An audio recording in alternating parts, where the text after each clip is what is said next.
ನಮಸ್ಕಾರ ವೀಕ್ಷಕರೇ, ಇವತ್ತಿನ ಪ್ರೈಮ್ ಟೈಮ್ ಕಾರ್ಯಕ್ರಮಕ್ಕೆ ಸ್ವಾಗತ. ಇಡೀ ವಿಶ್ವದಾದ್ಯಂತ ದೇಶದಾದ್ಯಂತ ಚರ್ಚೆಯಾಗ್ತಾ ಇರುವಂತಹ ವಿಷಯ ಒಂದೇ ಒಂದು ವಿಚಾರ, ಕೊರೋನಾ ಮಹಾಮಾರಿಯ ಬಗ್ಗೆ. ಅದೇ ರೀತಿ ಈ ಕೋವಿಡ್-19 ಅನ್ನುವಂತಹ ಕೊರೋನಾ ಸೋಂಕು ಏನಿದೆ ಈ ಮನುಷ್ಯನಿಗೆ ಇಡೀ ಮನುಜ ಕುಲಕ್ಕೆ ಒಂದು ಹೊಸ ಪಾಠವನ್ನ ಕಲಿಸಿದೆ ಅಂತಲೇ ಹೇಳ್ಬೋದು. ಅದರಲ್ಲೂ ಕೂಡ ತಮ್ಗೆ ಗೊತ್ತಿರುವಂತಹ ವಿಚಾರ, ಎಲ್ಲರೂ ಕೂಡ ಸಂಕಷ್ಟದಲ್ಲಿದ್ದಾರೆ, ಕಷ್ಟದಲ್ಲಿದ್ದಾರೆ, ದೇಶ ಆರ್ಥಿಕ ಹಿಂಜರಿತದಲ್ಲಿದೆ, ಸಂಕಷ್ಟದಲ್ಲಿದೆ ಅನ್ನುವಂತಹ ಮಾತುಗಳು. ಅದೇ ರೀತಿ ದುಡಿದು ತಿನ್ನುವಂತಹ ಪ್ರತಿಯೊಬ್ಬ ವ್ಯಕ್ತಿಯೂ ಕೂಡ ಸಂಕಷ್ಟದಲ್ಲಿದ್ದಾನೆ. ಅದೇ ರೀತಿ ದೇಶ ಬಿಟ್ಟು ಹೊರದೇಶದಲ್ಲಿ ಹೋಗಿ ಜೀವನೋಪಾಯ ಮಾಡಬೇಕು, ನಾನು ದುಡಿಬೇಕು, ನನ್ನ ಸಂಸಾರ ಸಾಗಿಸಬೇಕು, ಅವರನ್ನೆಲ್ಲ ನೋಡ್ಕೊಳ್ಬೇಕು ಅನ್ನುವಂತಹ ನಿಟ್ಟಿನಲ್ಲಿ ಹೊರದೇಶಕ್ಕೆ ಆಸೆ ಆಕಾಂಕ್ಷೆ ಕನಸುಗಳನ್ನು ಇಟ್ಟುಕೊಂಡು ಹೋದಂತಹ ಅನೇಕ ಜನರು ಸಂಕಷ್ಟದಲ್ಲಿದ್ದಾರೆ. ಇವರ ಸಂಕಷ್ಟಕ್ಕೆ ಕಷ್ಟಕ್ಕೆ ಆಶಾದಾಯಕವಾಗಿರುವಂತಹ ಸ್ಫೂರ್ತಿದಾಯಕವಾಗಿರುವಂತಹ ಕೆಲಸಗಳನ್ನು ಮಾಡಬೇಕಾಗಿರುವಂತಹ ಜನಪ್ರತಿನಿಧಿಗಳು ಮಾತ್ರ ತಮ್ಮ ಜವಾಬ್ದಾರಿಯನ್ನ ಕರ್ತವ್ಯವನ್ನ ಮಾಡ್ತಿದ್ದಾರೆ ಅಂತ ಬಂದಾಗ ಅವರು ಅಲ್ಲಿ ಸಂಕಷ್ಟ ಪಡ್ತಾ ಇದ್ದಾರೆ, ಕಷ್ಟ ಪಡ್ತಾ ಇದ್ದಾರೆ. ಇದೇ ನಮ್ಮ ವಿಧಿಯ, ನಾವು ಇಲ್ಲೇ ಇರಬೇಕಾ, ಇಲ್ಲೇ ಇದ್ದು ಸಾಯ್ಬೇಕಾ ಅನ್ನುವಂತಹ ಸಂದರ್ಭದಲ್ಲಿ ಬರ್ತಾರೆ ಅನೇಕ ಜನರು, ಹೃದಯವಂತರು ಬರ್ತಾರೆ, ಒಳ್ಳೆಯ ಸಮರ್ಥರ ನಾಯಕರು ಕೂಡ ಬರ್ತಾರೆ. ಅದೇ ರೀತಿ ಯಾವುದೇ ರೀತಿಯ ಪ್ರತಿಫಲಾಪೇಕ್ಷೆ ಇಲ್ಲದೆ ನಿಸ್ವಾರ್ಥವಾಗಿ ದುಡಿಯುವಂತಹ ಜನರು, ಮಾನವೀಯತೆ ತೋರುವಂತಹ ಸಮಾಜಕ್ಕೆ ಮಾದರಿಯಾಗಿರುವಂತಹ ಜನರು ನಮ್ಮ ಕಣ್ಣ ಮುಂದೆ ಇದ್ದಾರೆ. ಅವರ ಬಗ್ಗೆ ನಾವು ಮಾತನಾಡ್ತಾ ಇದ್ದೇವೆ ಮೊದಲನೇದಾಗಿ. ಅದೇ ರೀತಿ ಹೊರದೇಶದಲ್ಲಿರುವಂತಹ ನಮ್ಮವರು ಸಂಕಷ್ಟದಲ್ಲಿದ್ದಾರೆ, ಕಷ್ಟದಲ್ಲಿದ್ದಾರೆ.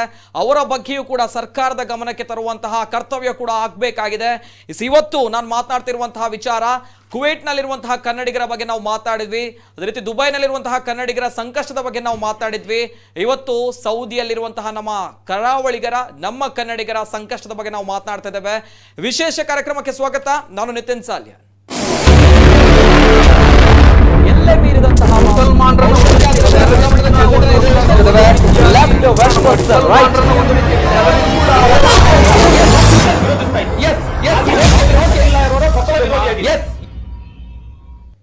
ಕೊರೋನಾ ಅನ್ನುವಂತಹ ಮಹಾಮಾರಿ ಮನುಷ್ಯನಿಗೆ ಪಾಠ ಕಲಿಸಿದೆ. ಅದರಲ್ಲೂ ಕೂಡ ನಾನು ಆಗ್ಲೇ ಹೇಳಿದೆ, ಸಮರ್ಥವಾಗಿರುವಂತಹ ನಾಯಕರು ನಮ್ಮ ಕಣ್ಣ ಮುಂದೆ ಇದ್ದಾರೆ, ಜವಾಬ್ದಾರಿ ಕರ್ತವ್ಯವನ್ನು ಮರೆತಂತಹ ಜನಪ್ರತಿನಿಧಿಗಳು ನಮ್ಮ ಕಣ್ಣ ಮುಂದೆ ಇದ್ದಾರೆ. ಈ ಸಂದರ್ಭಗಳಲ್ಲಿ ಅವರ ಕರ್ತವ್ಯವನ್ನ, ಅವರ ಜವಾಬ್ದಾರಿಯನ್ನ ಪ್ರಜ್ಞಾವಂತ ನಾಗರಿಕರಾಗಿ ಮತ್ತೊಬ್ರು ಮಾಡ್ತಾ ಇದ್ದಾರೆ ಅಂತ ಬಂದಾಗ ಹ್ಯಾಟ್ಸ್ ಆಫ್ ಹೇಳಬೇಕಾಗುತ್ತೆ ಅವರಿಗೆ. ನಾನು ಹೇಳ್ತಾ ಇರುವಂತದ್ದು, ಸೌದಿಯಲ್ಲಿರುವಂತಹ ನಮ್ಮವರು ಕಷ್ಟದಲ್ಲಿದ್ದಾರೆ, ಸಂಕಷ್ಟದಲ್ಲಿದ್ದಾರೆ. ಅವರು ಸರ್ಕಾರದ ಮುಂದೆ ಅನೇಕ ಬಾರಿ ಅಂಗಲಾಚಿ ಕೇಳ್ಕೊಂಡ್ರು, ನಮಗೆ ಬೇರೆ ದಾರಿ ಇಲ್ಲ, ವಿಧಿ ಇಲ್ಲ, ನಮ್ಮನ್ನು ತಾಯ್ನಾಡಿಗೆ ಕಳಿಸಿಕೊಡಿ ಅನ್ನುವಂಥದ್ದು. ಈ ಸಂದರ್ಭ ಜನಪ್ರತಿನಿಧಿಗಳು, ನಮ್ಮ ಸರ್ಕಾರ ಅವರಿಗೆ ಎಷ್ಟು ಸಹಾಯ ಮಾಡಿದೆ ಅನ್ನುವಂಥ ಗೊತ್ತಿಲ್ಲ. ಆದರೆ ಇಬ್ರು ಯುವಕರು ಬರ್ತಾರೆ, ಆ ಯುವಕರು ಅವರಿಗೆ ಸಹಾಯ ಮಾಡಿದ್ದಾರೆ. ದೊಡ್ಡ ಮಟ್ಟದಲ್ಲಿ ವಿಶ್ವವ್ಯಾಪಿ ಅವರ ಹೆಸರು ದೊಡ್ಡ ಮಟ್ಟದಲ್ಲಿ ಕೇಳಿ ಬರ್ತಾ ಇದೆ. ಯಾಕೆ ಅಂತ ಹೇಳಿದ್ರೆ ಒಂದೇ ಒಂದು ಹೆಸರು, ಮಾನವೀಯತೆ ಗುಣ ಅವರಲ್ಲಿತ್ತು. ಕಷ್ಟಕ್ಕೆ ಸ್ಪಂದಿಸುವಂತಹ ಒಳ್ಳೆಯ ಮಾನವೀಯತೆಯ ಗುಣ ಅವರಲ್ಲಿತ್ತು. ಅದಕ್ಕೋಸ್ಕರ ಅವರು ಫೇಮಸ್ ಆಗ್ತಾರೆ, ಅದಕ್ಕೋಸ್ಕರ ಅವರನ್ನ ಹೃದಯವಂತರು ಅಂತ ಕರೀತಾರೆ. ಈ ಇಬ್ಬರ ಬಗ್ಗೆ ನಾನು ಮಾತನಾಡ್ತಾ ಇದ್ದೇನೆ. ತಮ್ಗೆ ಕೂಡ ಗೊತ್ತಿರುವಂತಹ ವಿಚಾರ, ದೊಡ್ಡ ಮಟ್ಟದಲ್ಲಿ ಸದ್ದು ಸುದ್ದಿ ಮಾಡ್ತಾ ಇದ್ದಾರೆ ಅಲ್ತಾಫ್ನ ಉಳ್ಳಾಲ ಅವರು, ಅದೇ ರೀತಿ ಬಶೀರ್ ಸಾಗರ್ ಅವರು. ಯಾಕಂದ್ರೆ ಇವರಿಬ್ಬರು ಕೂಡ ಸಮರ್ಥ ನಾಯಕರು, ನಿಸ್ವಾರ್ಥದಿಂದ ಕೆಲಸ ಮಾಡ್ತಾ ಇದ್ದಾರೆ. ಅನೇಕ ಜನರು ಹೇಳ್ತಾ ಇದ್ರು ಇವರ ಬಗ್ಗೆ, ದೃಶ್ಯ ಮಾಧ್ಯಮಗಳಲ್ಲಿ, ಪತ್ರಿಕಾ ಮಾಧ್ಯಮಗಳಲ್ಲಿ ಅನೇಕ ವಿಚಾರಗಳು ಹರಿದಾಡ್ತಾ ಇತ್ತು. ಏನು ಸರ್, ತುಂಬ ಒಳ್ಳೆಯ ಕೆಲಸ ಮಾಡಿದ್ದೀರಾ, ಖುಷಿ ಆಗ್ತಾ ಇದೆ, ಬನ್ನಿ ಸರ್ ಮಾತಾಡಬೇಕು, ತಮ್ಮ ಜೊತೆ ಎರಡು ಮಾತುಗಳನ್ನು ಆಡಬೇಕಂತ ಬಂದಾಗ, ಇಲ್ಲ ಸರ್ ನನಗೆ ಯಾವುದೇ ರೀತಿಯ ಮಾಧ್ಯಮ ಪ್ರಚಾರ ಬೇಡ, ಯಾವುದೇ ರೀತಿಯ ಪ್ರಚಾರಗಳು ಬೇಡ, ಸಂಕಷ್ಟದಲ್ಲಿದ್ದಾರೆ ನಮ್ಮ ಸೌದಿಯವರು, ಅವರಿಗೆ ಸಹಾಯ ಆಗಬೇಕು ಅನ್ನುವಂಥ ಮಾತನ್ನು ಹೇಳ್ತಾರೆ ನೋಡಿ. ಇದು ಅದ್ಭುತವಾಗಿರುವಂತಹ ಮಾತುಗಳು. ಅಲ್ತಾಫ್ ಉಳ್ಳಾಲ್ ಮತ್ತು ಬಶೀರ್ ಅವರು ಏನು ಮಾಡಿದ್ದಾರೆ ಅವರು ಅಂತದ್ದು ಕಂಪ್ಲೀಟ್ ಡೀಟೇಲ್ಸ್ ಬರ್ತಾ ಇದೆ, ನೋಡ್ಕೊಂಡು ಬನ್ನಿ. ಕೊರೋನಾ ಅಟ್ಟಹಾಸ, ಸಂಕಷ್ಟದಲ್ಲಿ ಸೌದಿಯ ನಮ್ಮವರು. 175 ಕನ್ನಡಿಗರನ್ನ ಸ್ವಂತ ಖರ್ಚಿನಲ್ಲಿ ತಾಯ್ನಾಡಿಗೆ ಕಳುಹಿಸಿದ ರಿಯಲ್ ಹೀರೋಸ್.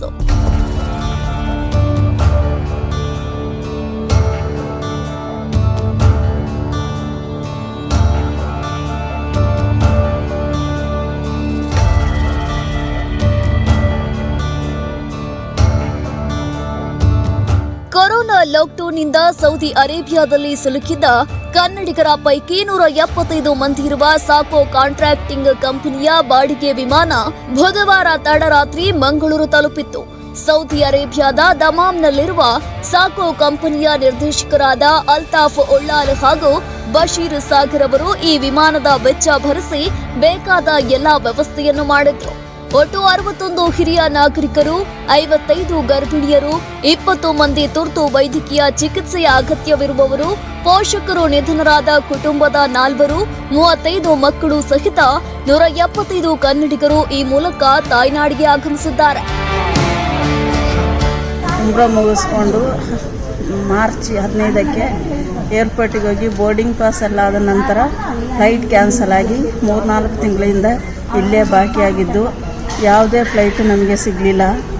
ಅದರಿಂದ ಹೀಗಾಗಿ ಸ್ಯಾಕೋ ಕಂಪನಿಯವರು ಅಲ್ತಾಫ್ ಉಳ್ಳಾಳ ಹಾಗೂ ಬಶೀರ್ ಸಾಗರ್ ಅವರು ನಮ್ಮ ಸಹಾಯಕ್ಕೆ ಬಂದು ನಮ್ಮನ್ನು ನಮ್ಮ ಊರಿಗೆ ನಮ್ಮ ಇಂಡಿಯಾಕ್ಕೆ ಕಳುಹಿಸಿ ನಮಗೆ ತುಂಬ ಉಪಕಾರವನ್ನು ಮಾಡಿದ್ದಾರೆ. ಯಾವುದೇ ತೊಂದರೆ ಆಗದಂತೆ ನಮ್ಮನ್ನ ತುಂಬ ಚೆನ್ನಾಗಿ ನೋಡಿಕೊಂಡು ನಮ್ಮ ಊರಿಗೆ ಕಳಿಸ್ಕೊಟ್ಟಿದ್ದಾರೆ. ಪ್ರಶಂಸೆಗೆ ಪಾತ್ರವಾಯಿತು ಸ್ಯಾಕೋ ಕಂಪನಿಯ ಅಲ್ತಾಫ್ ಉಳ್ಳಾಲ್ ಬಶೀರ್ ಮಾನವೀಯ ಸೇವೆ.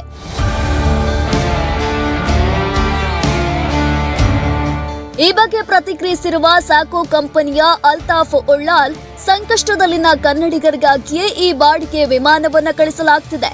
ಎಲ್ಲ ಪ್ರಯಾಣಿಕರ ಪ್ರಯಾಣ ವೆಚ್ಚವನ್ನ ಕಂಪನಿಯೇ ಭರಿಸುತ್ತೆ. ಅಲ್ಲದೆ ಮಂಗಳೂರಿನಲ್ಲಿ ಕ್ವಾರಂಟೈನ್ಗೆ ಸಕಲ ಸಿದ್ಧತೆಯನ್ನ ಕೈಗೊಳ್ಳಲಾಗಿದೆ. ಜೊತೆಗೆ ಕೊರೋನಾ ಪರೀಕ್ಷಾ ವೆಚ್ಚವನ್ನು ಸಂಸ್ಥೆಯೇ ಪಾವತಿಸಲಿದೆ ಅಂತ ಸ್ಪಷ್ಟಪಡಿಸಿದ್ದಾರೆ. ಸಂಕಷ್ಟದಲ್ಲಿರುವ ಸಾರ್ವಜನಿಕರಿಗಾಗಿ ಬಾಡಿಗೆ ವಿಮಾನವನ್ನ ನೇಮಿಸಿ ಕಳುಹಿಸಿದ್ದ ಸಾಕೋ ಕಂಪನಿಯ ಈ ಕಾರ್ಯ ಸಾರ್ವಜನಿಕರ ಪ್ರಶಂಸೆಗೆ ಪಾತ್ರವಾಗಿದೆ. ಮಂಗಳೂರು ಮೂಲದ ಯುವ ಉದ್ಯಮಿಗಳಾದ ಅಲ್ತಾಫ್ ಉಳ್ಳಾಲ್ ಮತ್ತು ಬಶೀರ್ ಸಾಗರ್ ಅವರು ಹಲವಾರು ಸಾಮಾಜಿಕ ಸೇವಾ ಚಟುವಟಿಕೆಗಳ ಮೂಲಕ ಈಗಾಗಲೇ ಗಮನ ಸೆಳೆದಿದ್ದಾರೆ.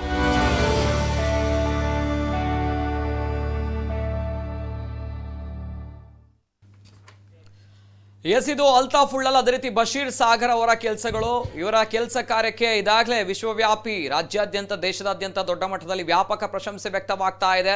ಅಂದ್ರೆ ಜನಪ್ರತಿನಿಧಿಗಳು, ರಾಜಕಾರಣಿಗಳು ತಾವು ಮಾಡಬೇಕಾಗಿರುವಂತಹ ಕರ್ತವ್ಯವನ್ನು ಮರೆತಾಗ, ತಮ್ಮ ಜವಾಬ್ದಾರಿ ಏನು ಅಂತ ಮರೆತಾಗ, ಇದನ್ನು ಇಂತಹ ಜನಸಾಮಾನ್ಯರಲ್ಲಿ ಸಾಮಾನ್ಯರು ಅವರು ಅಸಾಮಾನ್ಯರಾಗಿ ಸಮರ್ಥರಾಗಿ ಇಂತಹ ಅದ್ಭುತ ಕೆಲಸವನ್ನು ಮಾಡ್ತಾರೆ. ಸಂಕಷ್ಟದಲ್ಲಿರುವಂತಹ ಜನರಿಗೆ ಸಹಾಯ ಮಾಡ್ತಾರೆ. ಇವರ ಮಾನವೀಯತೆ ಗುಣಕ್ಕೆ ಮೊದಲನೇದಾಗಿ ಹ್ಯಾಟ್ಸ್ ಆಫ್ ಬಶೀರ್ ಅಂಡ್ ನಮ್ಮ ಅಲ್ತಾಫ್ ಉಳ್ಳಾಲ್ ಇಬ್ಬರಿಗೂ ಕೂಡ. ಅದಕ್ಕೊಂದು ಕೂಡ ಹೆಚ್ಚಿನ ಖುಷಿ, ಸಂತಸದ ವಿಚಾರ ಅಂತ ಹೇಳಿದ್ರೆ, ಇಬ್ರು ಕೂಡ ಮಂಗಳೂರು ಮೂಲದ ಯುವ ಉದ್ಯಮಿಗಳು, ಖುಷಿಯ ವಿಚಾರ. ಇನ್ನೊಂದು ಕಡೆ ಸೌದಿಯಲ್ಲಿರುವಂತಹ ಇನ್ನಿತರ ಕಂಪನಿಗಳು, ಅಲ್ಲಿರುವಂತಹ ನಮ್ಮವರು ಸಂಕಷ್ಟದಲ್ಲಿದ್ದಾರೆ ಅಂತ ಬಂದಾಗ ಅವರಿಗೆ ಸಹಾಯ ಹಸ್ತವನ್ನು ಚಾಚ್ತಾ ಇದೆ. ಅವರನ್ನು ತಾಯ್ನಾಡಿಗೆ ಕಳುಹಿಸಿಕೊಡುವಂತಹ ಒಂದು ಒಳ್ಳೆಯ ಪುಣ್ಯದ ಕೆಲಸವನ್ನು ಮಾಡ್ತಾ ಇದೆ. ಆ ಎಲ್ಲ ಗಣ್ಯ ವ್ಯಕ್ತಿಗಳು ಇವತ್ತು ನಮ್ಮ ಜೊತೆ ಕಾರ್ಯಕ್ರಮದಲ್ಲಿ ಜಾಯ್ನ್ ಆಗಿದ್ದಾರೆ. ಮೊಹಮ್ಮದ್ ಶಾರಿಫ್, ಅದೇ ರೀತಿ KS ಶೇಖ್ ಅವರು ಎಲ್ಲರೂ ಕೂಡ ನಮ್ಮ ಜೊತೆ ಕಾರ್ಯಕ್ರಮದಲ್ಲಿ ಜಾಯ್ನ್ ಆಗಿದ್ದಾರೆ. ಕಾರ್ಯಕ್ರಮಕ್ಕೆ ವೆಲ್ಕಮ್ ಮಾಡಬೇಕು. ಗಣ್ಯ ವ್ಯಕ್ತಿಗಳು ನಮ್ಮ ಜೊತೆ ಇದ್ದಾರೆ.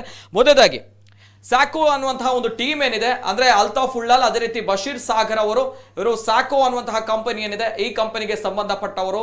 ನಾವು ಕರೆದ್ವಿ ಬಶೀರ್ ಅದೇ ರೀತಿ ನಮ್ಮ ಅಲ್ತಾಫ್ ಉಳ್ಳಾಲ್ ಅವರು. ಬನ್ನಿ ಸರ್, ಇದರ ಬಗ್ಗೆ ಏನು ಹೇಳ್ತೀರಾ? ಯಾವ ರೀತಿ ಕಾರ್ಯಾಚರಣೆ ನಡೀತು, ಯಾವ ರೀತಿ ತಾವುಗಳು ಈ ಕೆಲಸ ಮಾಡಿದ್ರೆ ಅಂತ ಬಂದಾಗ, ಇಲ್ಲ ಸರ್ ನಮಗೆ ಮಾಧ್ಯಮ ಪ್ರಚಾರ ಅನ್ನುವಂಥದ್ದು ಬೇಡ, ನಾವು ಕೆಲಸ ಮಾಡುವವರು, ನಾವು ಕೆಲಸ ಮಾಡ್ತಾನೆ ಇರ್ತೇವೆ, ಕಷ್ಟದಲ್ಲಿರುವವರಿಗೆ, ಸಂಕಷ್ಟದಲ್ಲಿರುವ ಸಹಾಯ ಮಾಡ್ತೇವೆ, ಇದರಿಂದ ನನಗೆ ತೃಪ್ತಿ ಇದೆ ಅನ್ನುವಂತಹ ಒಂದು ಬಂಗಾರದ ಮಾತುಗಳನ್ನು ಆಡ್ತಾರೆ ಅಲ್ತಾಫ್ ಉಳ್ಳಾಲ್ ಅಂಡ್ ಬಶೀರ್ ಅವರಿಗೆ. Once again thank you so much ತಮಗೆ ಇಬ್ಬರಿಗೂ ಕೂಡ. ಅಂಡ್ ಅದೇ ರೀತಿ ನಮ್ಮ ಜೊತೆ ಗಣ್ಯ ವ್ಯಕ್ತಿಗಳಿದ್ದಾರೆ ಪ್ಯಾನಲ್ ಅಲ್ಲಿ. UB ಸಲೀಂ ಅವರು, ಸ್ಯಾಕೋ ಮ್ಯಾಂಗ್ಳೂರು ಟೀಮ್ ನಮ್ಮ ಜೊತೆ ಇದ್ದಾರೆ. ಕಾರ್ಯಕ್ರಮಕ್ಕೆ ಸ್ವಾಗತ UB ಸಲೀಂ ಅವರಿಗೆ. ಎಸ್, ಅದೇ ರೀತಿ ಸ್ಟುಡಿಯೋದಲ್ಲಿ UB ಸಲೀಂ ಅವರಿದ್ದಾರೆ.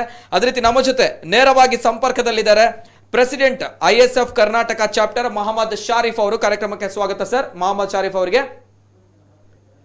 ಎಸ್, ಅದೇ ರೀತಿ ನಮ್ಮ ಜೊತೆ ಇದ್ದಾರೆ KS ಶೇಖ್ ಅವರು, ಎಕ್ಸ್ಪರ್ಟೈಸ್ ಕಾಂಟ್ರಾಕ್ಟಿಂಗ್ ಕಂಪನಿ ಲಿಮಿಟೆಡ್. ತಮಗೂ ಕೂಡ KS ಶೇಖ್ ಅವರಿಗೆ ಕಾರ್ಯಕ್ರಮಕ್ಕೆ ಸ್ವಾಗತ. ಸ್ವಲ್ಪ ಹೊತ್ತಲ್ಲಿ KS ಶೇಖ್ ಅವರು ಜಾಯ್ನ್ ಆಗ್ಲಿಕ್ಕೆ ಇದ್ದಾರೆ. ಅಂಡ್ ಮೊಹಮ್ಮದ್ ಶಾರಿಫ್ ಅವರು ನಮ್ಮ ಜೊತೆ ಇದ್ದಾರೆ. Once again sir thank you so much Mohammed Sharif ಅವರಿಗೂ ಕೂಡ. ಸೌದಿಯಲ್ಲಿರುವಂತಹ ನಮ್ಮವರು ಸಂಕಷ್ಟದಲ್ಲಿದ್ದಾರೆ, ಕಷ್ಟದಲ್ಲಿದ್ದಾರೆ ಅಂತ ಬಂದಾಗ ತಾವುಗಳು ಮುಂದೆ ಬಂದು ಸಹಾಯ ಮಾಡ್ತಾ ಇದ್ದೀರಾ ಅವರಿಗೆ. First of all hats off sir, ತಮಗೂ ಕೂಡ ಇಂತಹ ಒಂದು ಒಳ್ಳೆಯ ಕೆಲಸ ಮಾಡ್ತಾ ಇದ್ದೀರಾ. ಎಸ್ ಶಾರಿಫ್ ಅವರಿಗೆ. ಅಂಡ್ ಅದೇ ರೀತಿ ನಮ್ಮ ಜೊತೆ KS ಶೇಖ್ ಅವರು ಸ್ವಲ್ಪ ಹೊತ್ತಲ್ಲಿ ಜಾಯ್ನ್ ಆಗ್ಲಿಕ್ಕಿದ್ದಾರೆ. ಮೊದಲೇದಾಗಿ ನಾನು UB ಸಲೀಂ ಅವರು ನಮ್ಮ ಜೊತೆ ಇದ್ದಾರೆ. ಫಸ್ಟ್ ರಿಯಾಕ್ಷನ್ ತಗೊಂಡ್ಕೊಂಡು ಬರ್ತೇನೆ ಸರ್. ಎಸ್, UB ಸಲೀಂ ಅವರು, ತಮಗೂ ಕೂಡ ತಮ್ಮ ಒಂದು ಸ್ಯಾಕೋ ಟೀಮ್ ಏನಿದೆ ಇಡೀ ವಿಶ್ವ ಮೆಚ್ಚುವಂತಹ ಕೆಲಸ ಮಾಡಿದೆ, ಏನ್ ಹೇಳ್ತೀರಾ ಸರ್? ಫಸ್ಟ್ ರಿಯಾಕ್ಷನ್ ಮೊದಲೇದಾಗಿ. ಮೊದಲನೇದಾಗಿ ಮಾನವೀಯ ಹೃದಯವನ್ನು ಮಿಡಿದಂತಹ ಇಬ್ಬರು ಕಲಿಗಳು, ಒಬ್ಬರು ಅಲ್ತಾಫ್ ಉಳ್ಳಾಲ್, ಇನ್ನೊಬ್ಬರು ಬಶೀರ್ ಸಾಕೋ.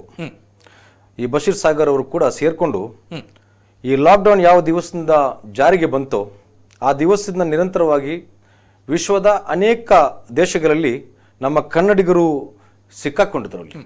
ಅವರು ಸಿಲುಕಿದಂತಹ ಸಂದರ್ಭದಲ್ಲಿ ಆಯಾ ಪ್ರದೇಶಗಳಲ್ಲಿ ಜನರಿಗೆ ಬೇರೆ ಬೇರೆ ಸಂಘ ಸಂಸ್ಥೆಗಳು ಸಂಘಟನೆಗಳು ಸಹಾಯಕ್ಕೆ ತಲುಪಿರ್ಬೋದು, ಇಲ್ಲ ಅಂತಿಲ್ಲ. ಆದರೆ ಕೆಲವು ದೇಶಗಳಲ್ಲಿ, ವಿಶೇಷವಾಗಿ ಗಲ್ಫ್ ಪ್ರಾಂತ್ಯದಲ್ಲಿ ಎಲ್ಲ ರಾಷ್ಟ್ರಗಳಲ್ಲೂ ದಕ್ಷಿಣ ಕನ್ನಡ ಜಿಲ್ಲೆ, ಉಡುಪಿ, ಭಟ್ಕಳ ಹಾಗೂ ಕೇರಳದಿಂದ ಅತಿ ಹೆಚ್ಚಿನ ಸಂಖ್ಯೆಯಲ್ಲಿ ಜನರು ಅಲ್ಲಿ ಉದ್ಯೋಗ ಆರಿಸಿಕೊಂಡು ಹೋದವರಿದ್ದಾರೆ. ಅದರಲ್ಲೂ ಈ ರೋಗಿಗಳು, ಅದೇ ರೀತಿ ಸೀನಿಯರ್ ಸಿಟಿಸನ್ಸ್ ಇದ್ದಾರೆ, ಅನೇಕ ಮಂದಿ ಸಣ್ಣ ಪುಟ್ಟ ಮಕ್ಕಳಿದ್ದಾರೆ. ಅಲ್ಲಿ ಬದುಕಲು ಬಹಳ ಕಷ್ಟವಾಗಿತ್ತು ಆ ಕಾಲದಲ್ಲಿ. ಒಂದ್ ಕಡೆ ಇಡೀ ಮಾರ್ಕೆಟ್ ಎಲ್ಲ ಬಂದಾಗಿತ್ತು, ಇನ್ನೊಂದು ಕಡೆ ಉದ್ಯೋಗ ಇಲ್ಲ, ಕಲ್ಕೊಂಡಿದ್ದಾರೆ, ಮತ್ತೊಂದು ಕಡೆ ಊಟಕ್ಕಾಗಿ ಸಂಕಷ್ಟವನ್ನು ಪಡ್ಕೊಳ್ತಕ್ಕಂಥ ಒಂದು ಸಂದರ್ಭ. ಇಂತಹ ಒಂದು ಸಂದಿಗ್ಧ ಪರಿಸ್ಥಿತಿಯಲ್ಲಿ ಜನರ ಭಾವನೆಯ ಕಷ್ಟಗಳನ್ನ ಅರಿತು ಆ ಶ್ರೀಮಂತಿಕೆ ಹೃದಯವನ್ನ ಸೃಷ್ಟಿಕರ್ತನು ಅವರಿಗೆ ಕೊಟ್ಟಿರುವುದೇ ಇದು ಶ್ಲಾಘನೀಯ. ಬಹುಶಃ ಈ ನಾಡಿಗೆ ಅವರಿಬ್ಬರು ಕೀರ್ತಿಯ ಸುಪುತ್ರರು. ಅದೇ ರೀತಿ ಅನೇಕ ಮಂದಿ ಬೇರೆ ಬೇರೆ ಸಂಸ್ಥೆಯವರು ಅವರವರ ಕಂಪನಿಗೆ ಬಂದಿರತಕ್ಕಂಥ ಕೆಲಸವನ್ನು ಕಲಿಸಿದ್ದಾರೆ, ಅವರಿಗೂ ನಾವು ಆಭಾರಿಯಾಗಿದ್ದೇವೆ. ಆದ್ರೆ ಇವರಿಗೆ ವಿಶೇಷವಾಗಿ ನಾವು ಯಾಕೆ ಗೌರವಿಸ್ತಾ ಇದ್ದೇವೆ ಅಂತ ಹೇಳಿದ್ರೆ, ನಾವು ಅನೇಕ ಮಂದಿ ಸೌದಿ ರಾಷ್ಟ್ರದಲ್ಲಿ ಸಿಲುಕಿದವರಿದ್ದಾರೆ. ಅದು ಕೇವಲ ಇವರು ಇರ್ತಕ್ಕಂಥ ದಮಾಮ್ ಪ್ರಾಂತ್ಯ ಮಾತ್ರವಲ್ಲ, ಅಥವಾ ಜುಬೇಲ್ ಅಲ್ಕೋಬರ್ ಅಲ್ಲ, ಇದು ಜಿದ್ದಾ, ರಿಯಾದ್, ತಾಯಿಫ್, ಕಮಿಷಲ್ ಮುಶಾಯಿಕ್ ಮತ್ತೆ ಬೇರೆ ಬೇರೆ ಕಡೆ ಸಿಲುಕಿದವರಿದ್ದಾರೆ. ಅಂತಹ ಜನರು ಇಲ್ಲಿ ಅವರ ಕುಟುಂಬದವರೆಲ್ಲ ಬಂದು ನಮ್ಮನ್ನ ಸಂಪರ್ಕಿಸಿದ್ರು. ಅದೇ ರೀತಿ ನಮ್ಮ ಮಿತ್ರರನ್ನ ನಿರಂತರವಾಗಿ ಸಂಪರ್ಕಿಸ್ತಾ ಇದ್ರು. ಹೇಗಾದ್ರೂ ಮಾಡಿ ಅವರಿಗೆ ಊಟದ ವ್ಯವಸ್ಥೆ ಕೆಲವರಿಗೆ ಬೇಕಾಗಿತ್ತು, ಕೆಲವರಿಗೆ ವೈದ್ಯಕೀಯ ಚಿಕಿತ್ಸೆ ವ್ಯವಸ್ಥೆ ಬೇಕಾಗಿತ್ತು. ಇಂತಹ ಸಂದರ್ಭದಲ್ಲಿ ಯಾರು ಇವರಿಗೆ ಅಲ್ಲಿ ಉಪಕಾರಕ್ಕೆ ಅಥವಾ ಅವರ ಸಹಾಯಕ್ಕೆ ಅವರಿಗೆ ಸಹಾಯ ಮಾಡಲಿಕ್ಕೆ ತಲುಪಬೇಕಾಗಿತ್ತು. ಅಂತಹ ಒಂದು ವ್ಯವಸ್ಥೆಯನ್ನು ಹೊಂದಿರತಕ್ಕಂಥ ಸರ್ಕಾರ, ಎಕ್ಸ್ಟರ್ನಲ್ ಅಫೇರ್ಸ್ ಮಿನಿಸ್ಟ್ರಿ ಇದೆ, ಅಲ್ಲಿ ಇಂಡಿಯನ್ ಎಂಬಾಸಿ ಇದೆ. ಅವರು ನಿಜಕ್ಕೂ ಎಲ್ಲಾ ರಾಷ್ಟ್ರಗಳು ನಮ್ಮ ದೇಶದ ಪ್ರಜೆಗಳನ್ನು ನೋಡಬೇಕಾಗಿದ್ದು. ದುರದೃಷ್ಟವಶಾತ್ ಇದೊಂದು ದುರಂತ ಅವರದನ್ನ ಗಮನಿಸದೆ ಇಲ್ಲೇ ಅವರು ನಮ್ಮನ್ನ ಯಾವ ರೀತಿ ನೋಡ್ಕೊಂಡು ನಡೆದಿದ್ದಾರೆ ಅಂತ ಅನ್ನೋದ ಇಡೀ ಸಮಾಜ ತಿಳ್ಕೊಂಡಿದೆ. ಅದರ ಬಗ್ಗೆ ನಾನು ಹೆಚ್ಚು ಮಾತಾಡ್ಲಿಕ್ಕೆ ಇಷ್ಟಪಡೋದಿಲ್ಲ. ನಾನು ಏನ್ ಮಾತಾಡ್ಬೇಕು ಅದನ್ನ ಹೇಳ್ತಾ ಇದ್ದೀನಿ. ಅಂತಹ ಸಂದರ್ಭದಲ್ಲಿ ಒಂದು ಕಡೆ ಅಲ್ಲಿ ಕೆಲವು ಉದ್ಯೋಗಿಗಳು ಉದ್ಯಮದಲ್ಲಿ ಇರ್ತಕ್ಕಂಥವರು, ಈ ನಾಡಿನವರು ಸೇರ್ಕೊಂಡು ಹೇಗಾದ್ರೂ ಮಾಡಿ ಇಂಥವ್ರನ್ನ ಅತಿ ಹೆಚ್ಚಿನ ಸಂಖ್ಯೆಯಲ್ಲಿ ಸಾಧ್ಯವಾದಷ್ಟು ನಾವು ಇಲ್ಲಿಂದ ಒಂದು ವೇಳೆ ಸರ್ಕಾರ ಕೊಂಡೊಯ್ಯುವಂತ ಒಂದು ವ್ಯವಸ್ಥೆ ಮಾಡದಿದ್ದಲ್ಲಿ ನಮ್ಮಿಂದ ಆಗುವ ಸಹಾಯ ಮಾಡಬೇಕು ಅನ್ನುವಂಥ ಒಂದು ನಿರ್ಧಾರಕ್ಕೆ ಬರ್ತಾರೆ. ಅಂತಹ ಸಂದರ್ಭದಲ್ಲಿ ಬೇರೆ ಬೇರೆ ಕಂಪನಿಗಳಲ್ಲಿ ಅನೇಕ ಮಂದಿ ಇಲ್ಲಿಂದ ಹೋದವರಿದ್ದಾರೆ, ಅವರನ್ನು ಕಲಿಸುವ ಒಂದು ವ್ಯವಸ್ಥೆ ಅವರಿಗೆ ಮಾಡಬೇಕು. ಅದರ ಮಧ್ಯದಲ್ಲಿ ಈ ಜನರನ್ನ ಅಲ್ಲಿ ಈ ದೇಶದ ಕನ್ನಡಿಗರು ವಿಶೇಷವಾಗಿ ಅತಿ ಹೆಚ್ಚಿನ ಸಂಖ್ಯೆಯಲ್ಲಿದ್ದಾರೆ. ಇವರ ಬಗ್ಗೆ ಹೆಚ್ಚು ಸ್ವಲ್ಪ ಕಾಳಜಿಯನ್ನು ವಹಿಸಿಕೊಂಡು, ಅವರಿಗೆ ಯಾರೂ ಇಲ್ಲ, ನಿರ್ಗತಿಕರಾಗಿದ್ದರು ಕೆಲವರೆಲ್ಲ. ಉದ್ಯೋಗದಲ್ಲಿ ಹೋದವರು ಅವರಿಗೆ 10,000 ಸಂಬಳ, 15,000 ಸಂಬಳ ಇರ್ತಾರೆ. ಇನ್ನು ಕೆಲವರು ಕುಟುಂಬವನ್ನ ಅಲ್ಲಿ ಕರ್ಕೊಂಡು ಹೋಗಿ ಇಲ್ಲಿ ಊಟ ಅವರಿಗೆ ವ್ಯವಸ್ಥೆ ಮಾಡುವಂತ ಒಂದು ಸಂಕಷ್ಟದ ಪರಿಸ್ಥಿತಿ ಎದುರಿಸ್ತಾ ಇದ್ರು. ಅಂತವ್ರನ್ನ ಆರಿಸಬೇಕು, ಅವ್ರನ್ನು ಕೂಡ ಕಲಿಸಬೇಕು. ಮತ್ತೆ ಸೀನಿಯರ್ ಸಿಟಿಸನ್ಸ್ ಯಾರಿದ್ದಾರೆ ಅವರನ್ನು ಕೂಡ ಕಲಿಸಬೇಕು ಅನ್ನುವಂತ ಒಂದು ಅವರಿಗೆ ಏನೋ ಒಂದು ಜ್ಞಾನೋದಯ ಆಯ್ತು. ಅದಕ್ಕೋಸ್ಕರ ಏನ್ ಮಾಡ್ತಾರೆ ಅಂದ್ರೆ, ಈ ಕಂಪನಿಯ ಪರವಾಗಿ ಅಲ್ತಾಫುಲ್ಲಾಲ್ ಮತ್ತು ಬಶೀರ್ ಸಾಗರ್ ಇವರಿಬ್ಬರು ಸೇರ್ಕೊಂಡು ಇನಿಷಿಯೇಟಿವ್ ತಗೊಳ್ತಾರೆ. ಅವರು ಸಂಸ್ಥೆಯಲ್ಲಿ ಒಂದು ನಿರ್ಧಾರಕ್ಕೆ ಬರ್ತಾರೆ, ನೋಡೋಣ ನಮ್ಮಿಂದ ಸಾಧ್ಯವಾದಷ್ಟು ಸಂಖ್ಯೆಯಲ್ಲಿ ಜನರನ್ನು ಕಲಿಸುವಂತ ಪ್ರಯತ್ನ. ಏನೇ ಆಗ್ಲಿ, ಉದ್ಯಮ ಬರ್ಬೋದು ಹೋಗ್ಬೋದು, ನಾವು ಅಲ್ಲಿಂದ ಏನು ತಂದದಲ್ಲ, ನಾವು ಏನು ಕೊಂಡೊಯ್ಯಲಿಕ್ಕಿನಲ್ಲ. ನಾವು ದೇವರು ಏನು ಕೊಟ್ಟಿದ್ದಾರೆ ಅದರಿಂದ ಸಂತುಷ್ಟರಾಗಿದ್ದೇವೆ. ಇನ್ನು ಬಡವರಿಗೆ ಕೊಟ್ಟರೆ ಏನು ಕಲ್ಕೊಳ್ಳುವಂತ ಒಂದು ಪರಿಸ್ಥಿತಿ ಇಲ್ಲ. ನಾವು ಸದಾ ನಿರಂತರವಾಗಿ ಅವರ ಸಂಪರ್ಕದಲ್ಲಿದ್ದೇವೆ.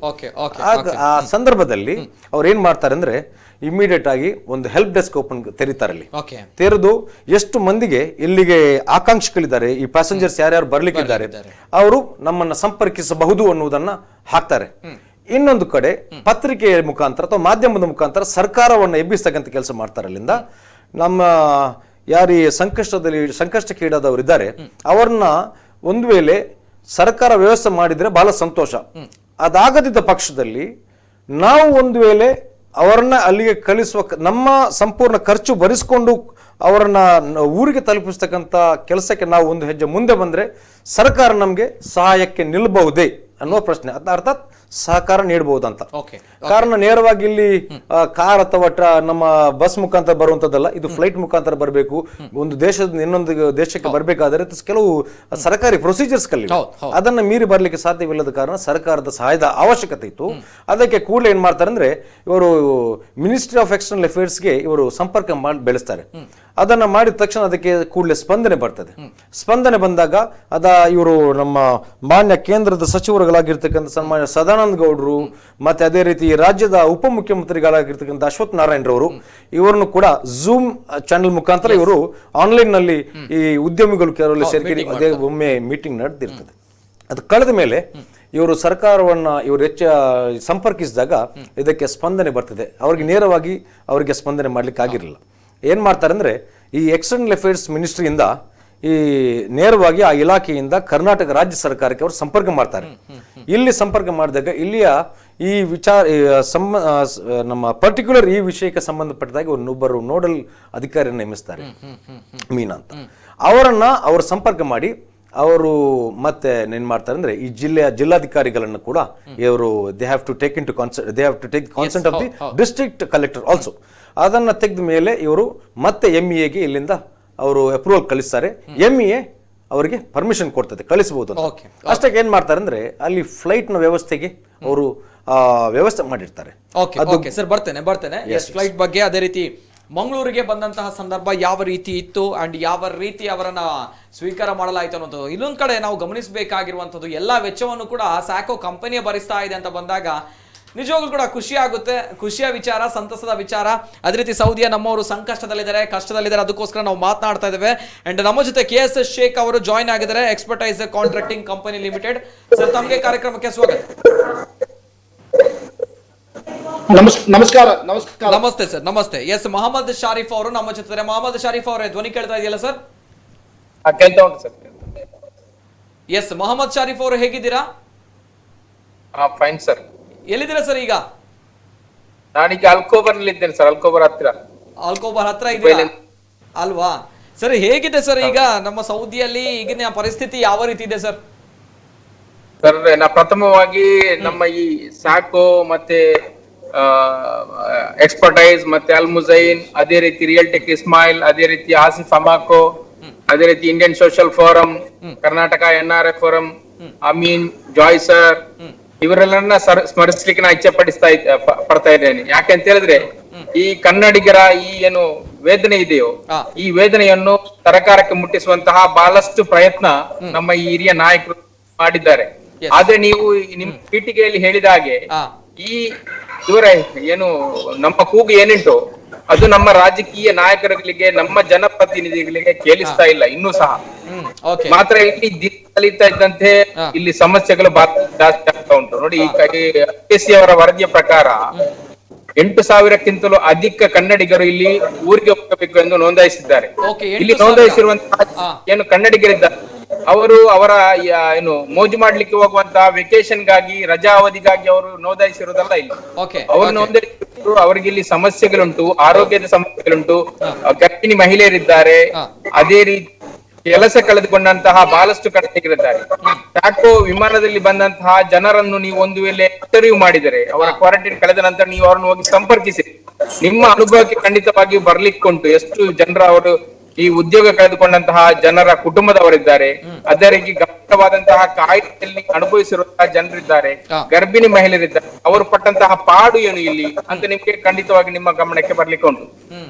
ಅದೇ ರೀತಿ ಈಗಲೂ ಸಹ ಅದಕ್ಕಿಂತಲೂ ಹೆಚ್ಚಾಗಿ ಕ್ಯಾನ್ಸರ್ ಪೇಷಂಟ್ ಇದ್ದಾರೆ, ಅದೇ ರೀತಿ ಹೃದಯ ರೋಗಿಗಳಿದ್ದಾರೆ, ಕಿಡ್ನಿ ರೋಗಿಗಳಿದ್ದಾರೆ, ಮತ್ತೆ ಕೆಲಸ ಕಳೆದುಕೊಂಡಂತಹ ಬಹಳಷ್ಟು ಜನರು ಇಲ್ಲಿ ಇದ್ದಾರೆ, ಈಗಲೂ ಸಹ ಇದ್ದಾರೆ. ಅವರಿಗೆ ಸೂಕ್ತವಾದಂತಹ ಊರಿಗೆ ಬರುವಂತಹ ವ್ಯವಸ್ಥೆಗಳಿಲ್ಲ. ಮಾತ್ರವಲ್ಲ, ಈಗ ಕೆಲವೊಂದು ಚಾರ್ಟರ್ಡ್ ಫ್ಲೈಟ್ಗಳುಂಟು. ನಮ್ಮ ನಾಯಕರಿದ್ದಾರೆ, ಮುಜೀದ್ ಆಗಿರ್ಬೋದು, ಎಕ್ಸ್ಪರ್ಟೈಸ್ ಆಗಿರ್ಬೋದು, ಅವರಿಗೆ ನಾನು ಇದೇ ತುಂಬ ಧನ್ಯವಾದ ಅರ್ಪಿಸಲಿಕ್ಕೆ ಇಚ್ಛೆ ಪಡ್ತೀನಿ. ಅವರು ಕರ್ತವ್ಯ ನಿರ್ವಹಿಸಲು ವಿಫಲರಾದಾಗ ಈ ಜವಾಬ್ದಾರಿಯನ್ನು ನಮ್ಮ ನಾಯಕರು ವಹಿಸಿಕೊಂಡರು. ಈ ಒಂದು ಘಟ್ಟದಲ್ಲಿ ಎಲ್ರಿಗೂ ಸಹ ಈ ಚಾರ್ಟರ್ ಫ್ಲೈಟ್ ನಲ್ಲಿ ಆತರ ಏನು ವೆಚ್ಚವನ್ನು ಭರಿಸುವಂತಹ ಸಾಧ್ಯತೆ ಇಲ್ಲ. ಯಾಕೆಂತಂದ್ರೆ ಸರ್ಕಾರದ ವಂದೇ ಭಾರತ ನಲ್ಲಿ 1,255 ರೂಪಾಯಿ ದಮಾಮಿನಿಂದ ಬೆಂಗಳೂರಿಗೆ, ಮಂಗಳೂರಿಗೂ ಸಹ ಮೋಸ್ಟ್ ಪ್ರಾಬಬ್ಲಿ ಅಷ್ಟೇ ಇರ್ಬೋದು ವೆಚ್ಚ. ಅದೇ ಚಾರ್ಟರ್ ಫ್ಲೈಟ್ ನ ಇಲ್ಲಿಂದ ಬರಬೇಕಾದ್ರೆ 1,600 ರವರೆಗೆ ಅವರು ಹಣ ಭರಿಸಬೇಕು. ಇನ್ನು ಒಂದು 4-5 ತಿಂಗಳಿಂದ ಇಲ್ಲಿ ಕೆಲಸ ಇಲ್ಲ. ಅವರ ಕುಟುಂಬದ 2-3 ಮಂದಿಯನ್ನು ಊರಿಗೆ ಕಳಿಸ್ಬೇಕಾ, ಕನಿಷ್ಠ ಅಂದ್ರೆ ಒಂದು 5,000 ರಿಯಾಲ್ಸ್ ಆಗ್ತದೆ. ಅಂದ್ರೆ ಮೋಸ್ಟ್ ಪ್ರಾಬಬಲ್ ಇಂಡಿಯಾ ಹೆಚ್ಚು ಕಡಿಮೆ ಭಾರತದ 1 ಲಕ್ಷ ರೂಪಾಯಿ ವೆಚ್ಚ ಮಾಡ್ಬೇಕು. ಅವ್ರು ಎಲ್ಲಿಂದ ವೆಚ್ಚ ಮಾಡುದು? 5 ತಿಂಗಳಿಂದ ಅವ್ರಿಗೆ ಕೆಲಸ ಇಲ್ಲ, ಅವರು ಇಲ್ಲಿನ ರೂಮ್ ರೆಂಟ್ ಕೊಡ್ಬೇಕು, ಮತ್ತೆ ಆರೋಗ್ಯವನ್ನು ಅವರು ನೋಡ್ಕೊಳ್ಬೇಕು. ಈ ಪರಿಸ್ಥಿತಿಯಲ್ಲಿ ಅವರಿಂದ ಭರಿಸುವ ಅಷ್ಟು ದೊಡ್ಡ ಮೊತ್ತ. ಆದ್ದರಿಂದ ಅದಕ್ಕಿರುವಂತಹ ಪರಿಹಾರ ಏನಂತ ಹೇಳಿದ್ರೆ, ಸರ್ಕಾರ ಅಲ್ಲಿ ನಮ್ಮ ಊರಿನ ಪ್ರತಿನಿಧಿಗಳು ಮುತುವರ್ಜಿ ವಹಿಸಿಕೊಂಡು ಆದಷ್ಟು ಬೇಕಿರುವಂತಹ ಏನು ವಂದೇ ಭಾರತ ಮಿಷನ್ ಫ್ಲೈಟ್ ಉಂಟು ಸರ್ವಿಸ್, ಅದರಲ್ಲಿ ಕನಿಷ್ಠ ಒಂದು ವೇಳೆ ಮಂಗಳೂರಿಗೆ ವಿಮಾನ ವ್ಯವಸ್ಥೆಯನ್ನು ಕಲ್ಪಿಸಲು ಬೇರೆ ಬೇರೆ ಸಮಸ್ಯೆಗಳಿರ್ಬಹುದು, ಕ್ವಾರಂಟೈನ್ ಸಮಸ್ಯೆ ಇರ್ಬಹುದು, ಏನೇನೋ ಸಮಸ್ಯೆಗಳು ಹೇಳ್ತಾ ಇದ್ದಾರೆ, ಆ ಸಮಸ್ಯೆಗಳಿರ್ಬಹುದು. ಕನಿಷ್ಠ ಮಂಗಳೂರಿಗೆ ಬಿಡಿ, ಬೆಂಗಳೂರಿಗಾದ್ರೂ ವಾರಕ್ಕೆ ಒಂದು ಅಥವಾ ಆ ಫೇಸ್ ಅಲ್ಲಿ ಏನು ಬರ್ತಾ ಉಂಟು, ಆ ಪ್ರತಿ ಫೇಸ್ ಅಲ್ಲಿ ದಮಾಮ್ನಿಂದ, ರಿಯಾದ್ನಿಂದ, ಜಿದ್ದಾದಿಂದ ವಿಮಾನ ವ್ಯವಸ್ಥೆಯನ್ನು ಕಲ್ಪಿಸುವಂತಹ ಕೆಲಸ ಮಾಡಬೇಕು ಖಂಡಿತವಾಗಿ ಸರ್ಕಾರ. ಯಾಕೆಂತ ಹೇಳಿದ್ರೆ ಉಂಟಲ್ಲ, ಇಲ್ಲಿ ದಿನ ಕಳೆದಂತೆ ಬಹಳಷ್ಟು ಗಂಭೀರವಾಗ್ತಾ ಉಂಟು ಸಮಸ್ಯೆ. ಯಾಕೆಂತ ಹೇಳಿದ್ರೆ ಇಲ್ಲಿನ ಏನು ಆರೋಗ್ಯ ವ್ಯವಸ್ಥೆ ಉಂಟು ಅದು ಇಲ್ಲಿನ ಅಷ್ಟು ದೊಡ್ಡದಂತ ವ್ಯವಸ್ಥೆ ಅಲ್ಲ, ಇಲ್ಲಿನ ಜನರಿಗೆ ಸಹಾಯ ವ್ಯವಸ್ಥೆಯಾಗಿದೆ. ಮೊಹಮ್ಮದ್ ಶರೀಫ್ ಅವರೇ, ಬರ್ತೇನೆ. ಅಂದ್ರೆ ಅನೇಕ ಕರೆಗಳು ಬರ್ತಾ ಇದೆ. ಈಗಿನ ಸೌದಿಯ ಪರಿಸ್ಥಿತಿ ಯಾವ ರೀತಿ ಇದೆ ಅನ್ನೋದು ನಾನು ಕೇಳಬೇಕಾಗುತ್ತೆ. ಬಿಫೋರ್ ದಟ್ ಅನೇಕ ಕರೆಗಳು ಬರ್ತಾ ಇದೆ. ಪ್ರಥಮ ಕರೆ ಸ್ವೀಕಾರ ಮಾಡ್ತಾ ಇದ್ದೇನೆ. ಅಂದ್ರೆ ಅನೇಕ ಕರೆಗಳಿದೆ. ಕಾರ್ಯಕ್ರಮ ನೋಡ್ತಾ ಇದ್ದೀರಾ ವೀಕ್ಷಕರೇ, ತಮ್ಮಲ್ಲೂ ಕೂಡ ಅನೇಕ ಪ್ರಶ್ನೆಗಳು, ಗೊಂದಲಗಳು, ಈ ಒಂದು ಸಮಾಜ ಸೇವೆ ಅಥವಾ ಈ ಒಂದು ನಿಸ್ವಾರ್ಥವಾಗಿರುವಂತಹ ಸೇವೆ ಮಾಡಿರುವಂತಹ ವ್ಯಕ್ತಿಗಳಿಗೆ ಥ್ಯಾಂಕ್ಸ್ ಹೇಳಬೇಕು ಅಥವಾ ಅವರಿಗೆ ಒಂದು ಶುಭಾಶಯ ಹೇಳಬೇಕು, ಪ್ರೋತ್ಸಾಹ ಕೊಡ್ಬೇಕಂತ ಹೇಳಿದ್ರೆ ಮುಕ್ತವಾಗಿರುವಂತಹ ವೇದಿಕೆ. ಇನ್ನೊಂದ್ ಕಡೆ ಸಂಕಷ್ಟದಲ್ಲಿರುವಂತಹ ಸೌದಿಯಲ್ಲಿರುವಂತಹ ನಮ್ಮವರು ಕಾರ್ಯಕ್ರಮ ನೋಡ್ತಾ ಇದ್ದೀರಾ. ಅನೇಕ ವಿಷಯಗಳು, ಅನೇಕ ಸಂಕಷ್ಟಗಳು, ಕಷ್ಟಗಳು, ವಿಚಾರಗಳು ಗಣನೆಗೆ ಬಾರದೇ ಇರಬಹುದು, ಬೆಳಕಿಗೆ ಬಾರದೇ ಇರಬಹುದು. ಈ ಸಂದರ್ಭಗಳಲ್ಲಿ ಮುಕ್ತವಾಗಿರುವಂತಹ ವೇದಿಕೆ ಇದೆ, ಕರೆ ಮಾಡಬಹುದು ತಮ್ಮ ಸಮಸ್ಯೆಗಳು. ಅದೇ ರೀತಿ ತಾವು ಕೂಡ ಊರಿಗೆ ಬರಬೇಕು ಅಂತ ಹೇಳಿದ್ರೆ ವಾಟ್ ನೆಕ್ಸ್ಟ್, ಏನ್ ಮಾಡಬೇಕು ಅಂತ ಬಂದಾಗ ಅನೇಕ ಗಣ್ಯ ವ್ಯಕ್ತಿಗಳು ನೋಡ್ತಾ ಇದ್ದಾರೆ ಅಂಡ್ ಪ್ಯಾನಲ್ ಅಲ್ಲೂ ಕೂಡ ಇದ್ದಾರೆ. ಎಸ್, ಸೊಲ್ಯೂಷನ್ ಸಿಗುತ್ತೆ ಅನ್ನುವಂಥದ್ದು ನಮ್ಮ ಆಶಯ. ಅಂಡ್ ಪ್ರಥಮ ಕರೆ ಸ್ವೀಕಾರ ಮಾಡ್ತೇನೆ. ಹಲೋ ಸರ್, ನಮಸ್ತೆ. ಹಲೋ ಸರ್, ನಮಸ್ತೆ. ಧ್ವನಿ ಕೇಳ್ತಾ ಇದೆಯಾ? ಹಾ, ಕೇಳ್ತಾ ಇದೆ ಸರ್. ಸರ್ ನಮಸ್ತೆ. ತಮ್ಮ ಹೆಸರು ಸರ್, ಎಲ್ಲಿಂದ ಕರೆ ಮಾಡ್ತಾ ಇದ್ದೀರಾ? ನನ್ನ ಹೆಸರು ಸಮೀರ್ ಅಂತ, ಸಮೀರ್ ಕಾಪು. ನಾನು ಸೌದಿ ಅರೇಬಿಯಾದಿಂದ ಕರೆ ಮಾಡ್ತಾ ಇದ್ದೇನೆ. ಓಕೆ, ಸೌದಿ ಅರೇಬಿಯಾದಲ್ಲಿ ಇದ್ದೀರಾ ತಾವು? ಹೌದು ಸರ್. ಸಮೀರ್ ಕಾಪು ಅವರು ಸರ್, ಹೇಗಿದ್ದೀರಾ? ನಾ ಸೌಖ್ಯ, ಚೆನ್ನಾಗಿದ್ದೀರಾ? ಸುಖ ಇದ್ದೇವೆ ಸರ್. ಓಕೆ ಓಕೆ, ಚೆನ್ನಾಗಿದ್ದೇವೆ ಸರ್, ಚೆನ್ನಾಗಿದ್ದೇವೆ. ಎಸ್ ಎಸ್, ಮಾತಾಡಿ ಸಮೀರ್ ಅವರೇ, ಮಾತಾಡಿ. ಅದೇ ನಮ್ಮ ಹೀರೋಸ್ ಗಳ ಬಗ್ಗೆ ಮಾತಾಡ್ಲಿಕ್ಕಿತ್ತು. ನಾನು ಅದೇ ನಮ್ಮ ಹೀರೋಸ್ ಗಳ ಬಗ್ಗೆ ಮಾತಾಡ್ತಿದ್ದೇವೆ. ಇಂಥ ಒಂದು ಸಂದಿಗ್ಧ ಪರಿಸ್ಥಿತಿಯಲ್ಲಿ ಈ ಒಂದು ನಮ್ಮ ಹೀರೋಗಳು ಬಶೀರ್ ಆಗಿರ್ಲಿ, ಅಲ್ತಾಫ್ ಆಗಿರ್ಲಿ, ಹಾಗೆ ಸ್ಪೆಷಲ್ ಹೇಳುವುದಾದ್ರೆ KS ಕರ್ನೀರಿ ಸರ್, ಇವರು ನನ್ನ ಅನಿಸಿಕೆ ಪ್ರಕಾರ ಇವರೊಂದು 2-3 ದಿನದಿಂದ ನಿದ್ದೆ ಮಾಡ್ತಿರ್ಲಿಕ್ಕಿಲ್ಲ ರಾತ್ರಿ. ಅವರು ಈ ಸೌದಿ ಅರೇಬಿಯಾದಲ್ಲಿ ಒಂದು ಪ್ರತಿಷ್ಠಿತ ಕಂಪನಿ ಎಕ್ಸ್ಪರ್ಟೈಸ್ ಎಂಬ ಕಂಪನಿಯನ್ನು ಅವರು ಸ್ಥಾಪನೆ ಮಾಡಿಕೊಂಡು ಅವರ ಇದು ಜೀವನ ಚರಿತ್ರೆ ಒಂದು ಬಹಳಷ್ಟು ದೊಡ್ಡದಿದೆ. ಅದು ಬೇಡ ಸರ್, ಆದ್ರೆ ನಾನು ಅವರ ಈ ಒಂದು ಸಂದಿಗ್ಧ ಪರಿಸ್ಥಿತಿಯಲ್ಲಿ ಅವರು ಈ ಎಸ್ಪೆಷಲಿ ಮಂಗಳೂರಿನ ಕನ್ನಡಿಗರನ್ನು ಊರಿಗೆ ಕಳಿಸಲಿಕ್ಕೆ ಬಹಳಷ್ಟು ಶ್ರಮಿಸಿದ್ದಾರೆ ಸರ್, ಬಹಳಷ್ಟು ಶ್ರಮಿಸಿದ್ದಾರೆ. ಹೇಗೆಂದ್ರೆ ಅವರು ಈ ಸ್ಪೆಷಲಿ ಆ ಒಂದು ಎಕ್ಸ್ಪರ್ಟೈಸ್ ಎಂಬ ಒಂದು ಕಂಪನಿಯ ನಾನು ಕೇಳಿದ ಪ್ರಕಾರ 50 ವರ್ಷಕ್ಕಿಂತ ಮಿಗಿಲಿದ ಯಾರು ವ್ಯಕ್ತಿಗಳಿದ್ದಾರೆ ಅವರಿಗೆ ಮೊದಲ ಆದ್ಯತೆಯನ್ನು ಕೊಟ್ಟು ಅದರೊಂದಿಗೆ ಕಂಪನಿಯ ಹೊರ ವಲಯದಲ್ಲಿರುವಂತಹ ಗರ್ಭಿಣಿ ಸ್ತ್ರೀಯರಾಗಿರ್ಲಿ ಹಾಗೂ ಕೆಲವೊಂದು ಆರೋಗ್ಯ ಸಮಸ್ಯೆಯಿಂದ ಬಳಲ್ತಾ ಇರುವಂತಹ ವ್ಯಕ್ತಿಗಳಿಗೆ ಸ್ಪೆಷಲಿ ಅವರು ಆ ಒಂದು ಸೌಲಭ್ಯವನ್ನು ಕೊಟ್ಟು ಊರಿಗೆ ಕಳಿಸಿದಂತ ಅದೊಂದು ದೊಡ್ಡ ಹ್ಯಾಟ್ಸ್ ಅಪ್ ಸರ್. ನಾವು ಅವರಿಗೆ ಸರಿ sir, thank you so much. Yes, expertise ಕಂಪನಿಯ ನಮ್ಮ contracting company limited KS Sheikh ಅವರ ಬಗ್ಗೆ ಅವರು ಮಾತನಾಡಿದ್ರು. ಎಸ್ ಶೇಖ್ ಸರ್, ನಮಸ್ತೆ. ಧ್ವನಿ ಕೇಳ್ತಾ ಇದೆಯಾ ಸರ್? ನಮಸ್ಕಾರ. ಕೇಳ್ತಾ ಇದೆ ಸರ್, ಹೇಗಿದ್ದೀರಾ? ನಾವು ಚೆನ್ನಾಗಿದ್ದೇವೆ. ನಾವು ಮೊನ್ನೆ ಬಂದದ್ದು 11 ತಾರೀಕಿಗೆ ನಮ್ಮ ಸೆಕೆಂಡ್ ಫ್ಲೈಟ್ ಬಂದಿತ್ತು ಸೌದಿ ದಮ್ಮಾಮ್ನಿಂದ ಸೆಕೆಂಡ್ ಫ್ಲೈಟ್ ಬಂದಿತ್ತು. ಅದರಲ್ಲಿ ನಾವು ಕೂಡ ಬಂದಿದ್ದೇವೆ. ನಮ್ದು ಈಗ 2 ಫ್ಲೈಟ್ ಚಾರ್ಟರ್ಡ್ ಫ್ಲೈಟ್ ನಮ್ದು ದಮ್ಮಾಮ್ ಸೌದಿಯಿಂದ ಮಂಗಳೂರಿಗೆ ಬಂದಿದೆ.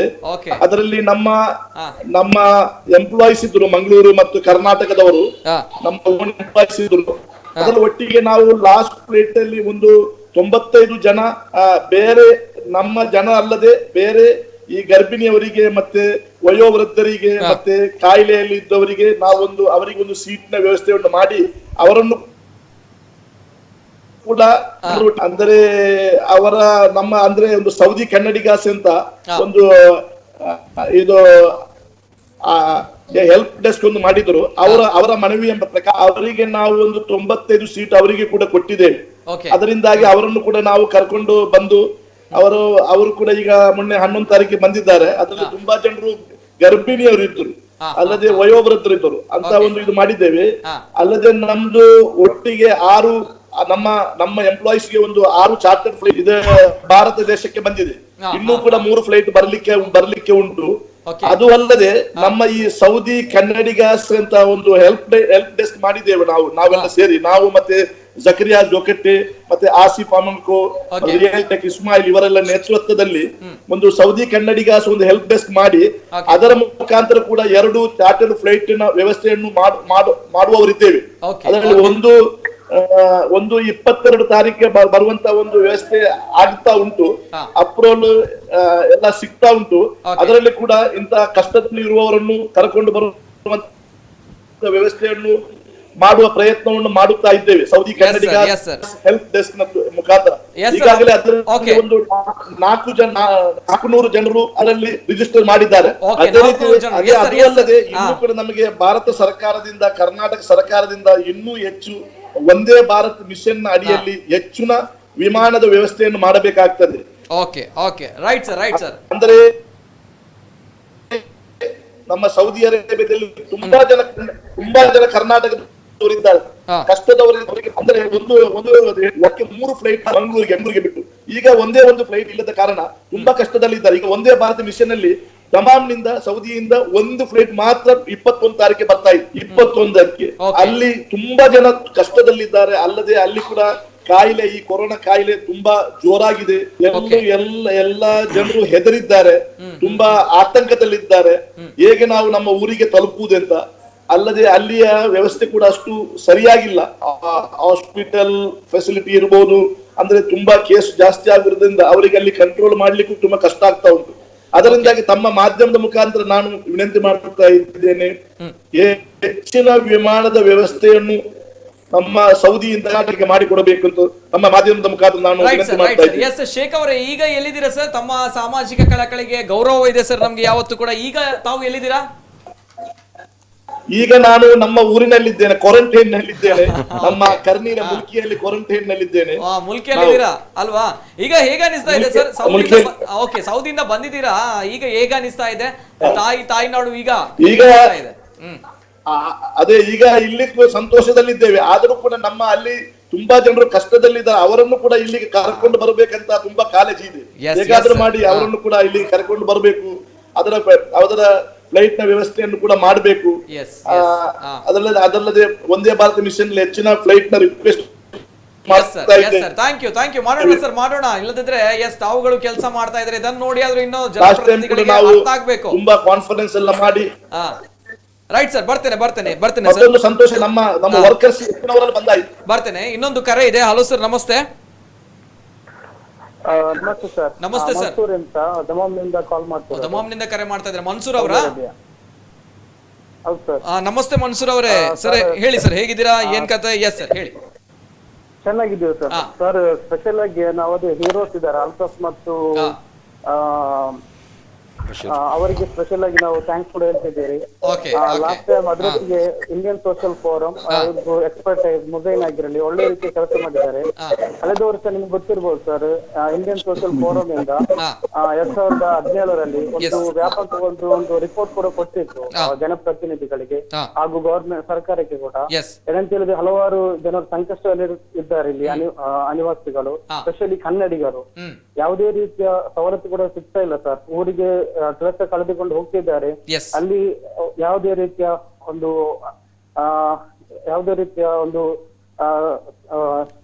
ಏನು ಕೂಡ ಸ್ಪಂದನೆ ಸಿಗುತ್ತಿಲ್ಲ ಸರ್ಕಾರದಿಂದ. ಈಗ ಏನಾಗ್ತಿದೆ ಅಂತ ಹೇಳಿದ್ರೆ, ಲಾಸ್ಟ್ ಟೈಮ್ 175 ಏನು ಪ್ರಯಾಣಿಕರು ಹೋಗಿದ್ದಾರ, ಅವರಿಗೆ ಕೂಡ ಸರಿಯಾದ ರೀತಿಯಲ್ಲಿ ಅಲ್ಲಿ ವ್ಯವಸ್ಥೆ ಕೂಡ ಆಗಿಲ್ಲ ಅಂತ ಹೇಳಿ ಕೂಡ ತಿಳಿದು ಬಂದಿದೆ. Right sir. Yes sir, thank you.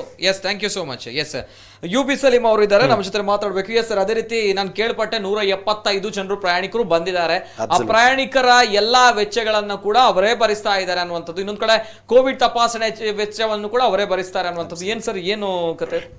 ಅಲ್ಲಿಂದ ನಾನು ಕೊನೆ ಗಳಿಗೆಯಲ್ಲಿ ನೀವು ನಿಲ್ಲಿಸಿದ್ರೆ ನನ್ನ ಮಾತನ್ನ, ಈ ಇದಕ್ಕೆ ಮೂಲ ಕಾರಣಕರ್ತರಾದವರು ಯಾರು ಸಹಾಯ ಮಾಡಿದ್ದಾರೆ ಅವ್ರನ್ನು ಕೂಡ ಈ ಸಂದರ್ಭದಲ್ಲಿ ನಾನು ನೆನಪಿಸಲಿಕ್ಕೆ ಬಯಸ್ತಾ ಇದ್ದೇನೆ. ನಮ್ಗೆ ಅಲ್ಲಿ ವಿಮಾನದ ತಾರೀಕು ಡೇಟ್ ಬದಲಾವಣೆ ಆದಾಗ ಅಲ್ಲಿ ಸ್ವಲ್ಪ ಮೊದಲು ಯಾರನ್ನ ಬುಕ್ ಮಾಡಿದ್ರು, ಗೋ ಏರ್ ಅನ್ನೋ ಸಂಸ್ಥೆ, ಇವ್ರನ್ನ ಸ್ವಲ್ಪ ತಾಂತ್ರಿಕ ಕಾರಣಗಳಿಂದಾಗಿ, ಟೆಕ್ನಿಕಲ್ ರೀಸನ್ಸ್ ಇಂದಾಗಿ ಅದು ಫ್ಲೈಟ್ ಕ್ಯಾನ್ಸಲ್ ಮಾಡಬೇಕಾಯ್ತು. ನಂತರ ಬೇರೆ ಫ್ಲೈಟ್ ಗಲ್ಫ್ ಏರ್ ಅನ್ನ ಬುಕ್ ಮಾಡಿದ್ರು. ಅದಕ್ಕೆ ಡೇಟ್ ಚೇಂಜ್ ಮಾಡಿದ ಸಂದರ್ಭದಲ್ಲಿ ಮತ್ತೆ ಅನಾನುಕೂಲ ಅಲ್ಲಿ ನಮಗೆ ಎದ್ದು ಕಾಣ್ತು. ಅವಾಗ ಮತ್ತೆ ಮಿನಿಸ್ಟರ್ ಆಫ್ ಎಕ್ಸ್ಟರ್ನಲ್ ಅಫೇರ್ಸ್ ಮಿನಿಸ್ಟರ್ಗೆ ನಾವು ಕಾಂಟ್ಯಾಕ್ಟ್ ಮಾಡಿದಾಗ ಮತ್ತೆ ಅದು ತಾರೀಖನ್ನು ಬದಲಾವಣೆ ಮಾಡಬೇಕು, ಮತ್ತೆ ಪುನಃ ಸೀದಾ ಇಲ್ಲಿ ಬೆಂಗಳೂರಿಗೆ ರಾಜ್ಯ ಕೇಂದ್ರಕ್ಕೆ ಅವರು ಸಂಪರ್ಕಿಸಬೇಕು, ರಾಜಧಾನಿಗೆ, ಮತ್ತೆ ಅದನ್ನು ಜಿಲ್ಲಾಧಿಕಾರಿಗೆ ಸಂಪರ್ಕಿಸಬೇಕು, ಮತ್ತೆ ಬದಲಾವಣೆ ಮಾಡಬೇಕಿತ್ತು. ಇದೆಲ್ಲ ಒಂದು ಸ್ವಲ್ಪ ಲಾಂಗ್ ಪ್ರೊಸೆಸ್ ಆಗಿತ್ತು. ಮಾತ್ರ ಬಹಳ ಸುಲಲಿತವಾದಂತ ರೀತಿಯಲ್ಲಿ ನಮಗೆ ಕೆಲಸ ಆಯ್ತು. ಅದಕ್ಕೆ ಮೂಲ ಕಾರಣ ನಮ್ಮ ಈ ರಾಜ್ಯದ NRI ಫೋರಂನ ಉಪಾಧ್ಯಕ್ಷರಾಗಿ ಕೆಲಸ ಮಾಡಿದಂತವರು ಇದ್ದಾರೆ, ಆರತಿ ಕೃಷ್ಣರವರು. ಇವರು ಬಹಳ ಅನುಭವಿಗಳಾಗಿದ್ದಾರೆ ಈ ಫಾರಿನ್ ಅಫೇರ್ಸ್ ಅಲ್ಲಿ. ಸೊ ಅವರು ಕೂಡ ಅವರನ್ನ ಸಂಪರ್ಕ ಮಾಡಿ ಅವರು ತುಂಬಾ ಸಹಾಯ ಮಾಡಿದ್ದಾರೆ. ಇದನ್ನ ಕೂಡಲೇ ಆ ತಾರೀಖನ್ನು ಬದಲಾವಣೆ ಮಾಡಿ ಈ ಸಂಸ್ಥೆಗೆ 8ಕ್ಕೆ ನಾವು ನಿಗದಿಪಡಿಸಿದಂತಹ ಈ ವಿಮಾನವನ್ನ ಮತ್ತೆ 10 ತಾರೀಕಿಗೆ ನಿಗದಿಪಡಿಸಿ ಆ ಗೋ ಏರ್ ವಿಮಾನಕ್ಕೆ ಪರ್ಮಿಷನ್ ಮಾಡಿಕೊಟ್ರು. ಅದಾದ್ಮೇಲೆ ನೇರವಾಗಿ ನಾವು ಅವರು ಅಲ್ಲಿಂದಲೇ ಡೇಟ್ ಫಿಕ್ಸ್ ಮಾಡಿಕೊಂಡು ಅವರನ್ನ ಶಾರ್ಟ್ ಲಿಸ್ಟ್ ಮಾಡಿ ಕ್ಯಾಟಗರಿ ಮಾಡಿ ಈ ಪೇಷಂಟ್ಸ್, ಹಾರ್ಟ್ ಕ್ಯಾನ್ಸರ್ ಪೇಷಂಟ್ಸ್ ತುಂಬಾ ಮಂದಿ ಇದ್ರು, ಹಾರ್ಟ್ ಪೇಷಂಟ್ಸ್ ಡಿಸೀಸ್ ಅನ್ನು ಹೊಂದಿರತಕ್ಕಂಥದ್ದವರದ್ದು, ಮತ್ತೆ ನಮ್ಮ ಕಿಡ್ನಿ ಪೇಷಂಟ್ಸು, ಅದಲ್ಲದೆ ನೆಫ್ರಾಲಜಿ ಕೇಸಸ್ ಕೂಡ ಇತ್ತು, ನರಕ್ಕೆ ಸಂಬಂಧಪಟ್ಟದ್ದು.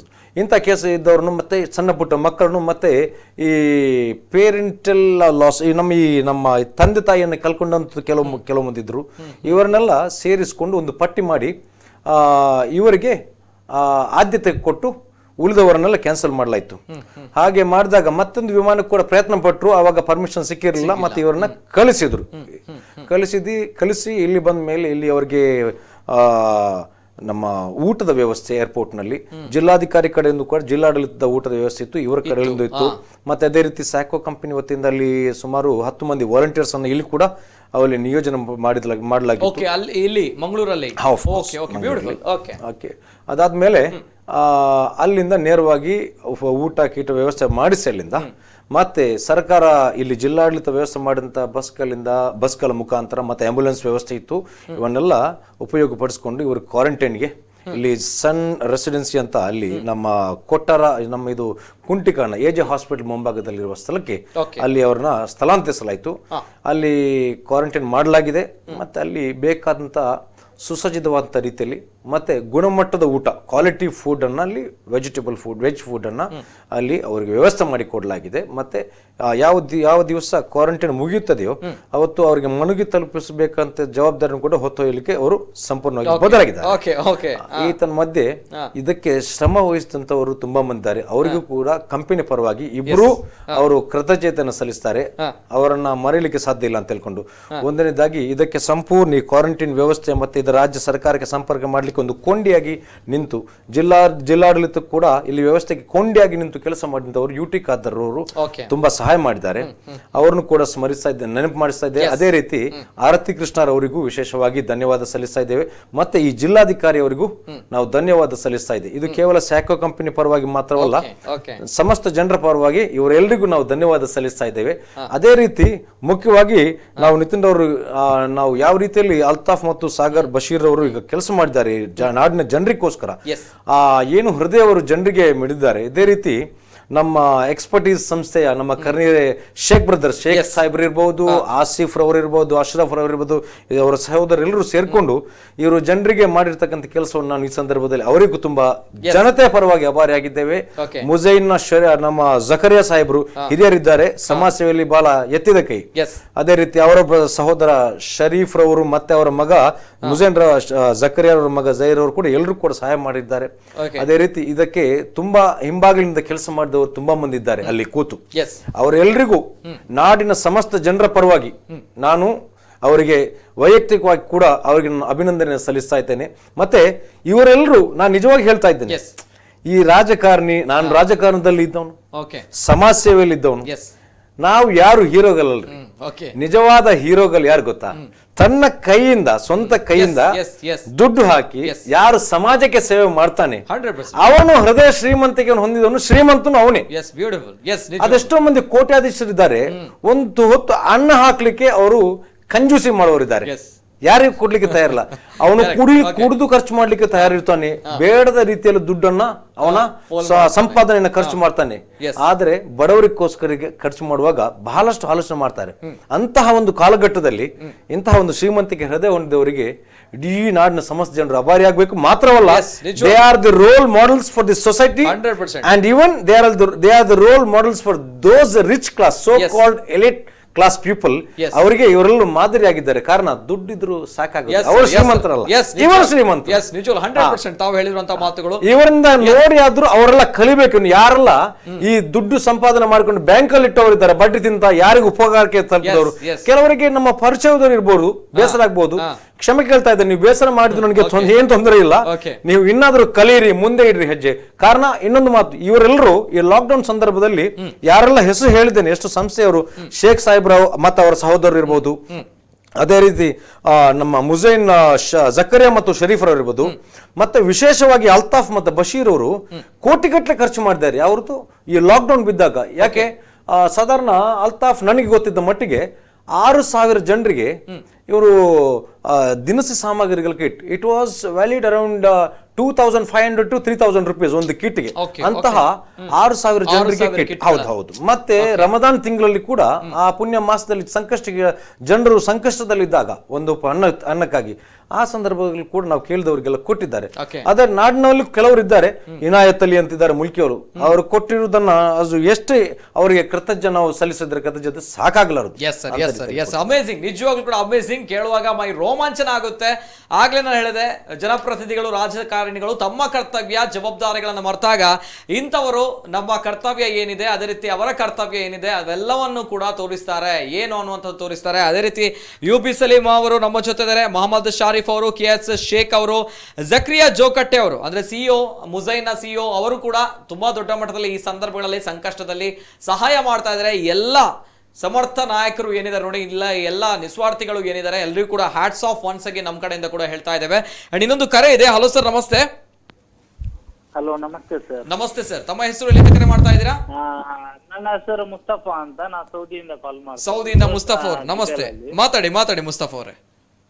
ಏನಂತ ಹೇಳಿದ್ರೆ, ಮೊದಲಿಗೆ ಎಕ್ಸ್ಪರ್ಟೈಸ್, ಸ್ಯಾಕೋ ಹಾಗೂ ಮುಜೈನ್ ಎಲ್ಲರಿಗೂ, ಅದರೊಟ್ಟಿಗೆ ನಿಮ್ಗೆ ಮಾಧ್ಯಮದವರಿಗೆ ಎಲ್ಲರಿಗೂ ಧನ್ಯವಾದ.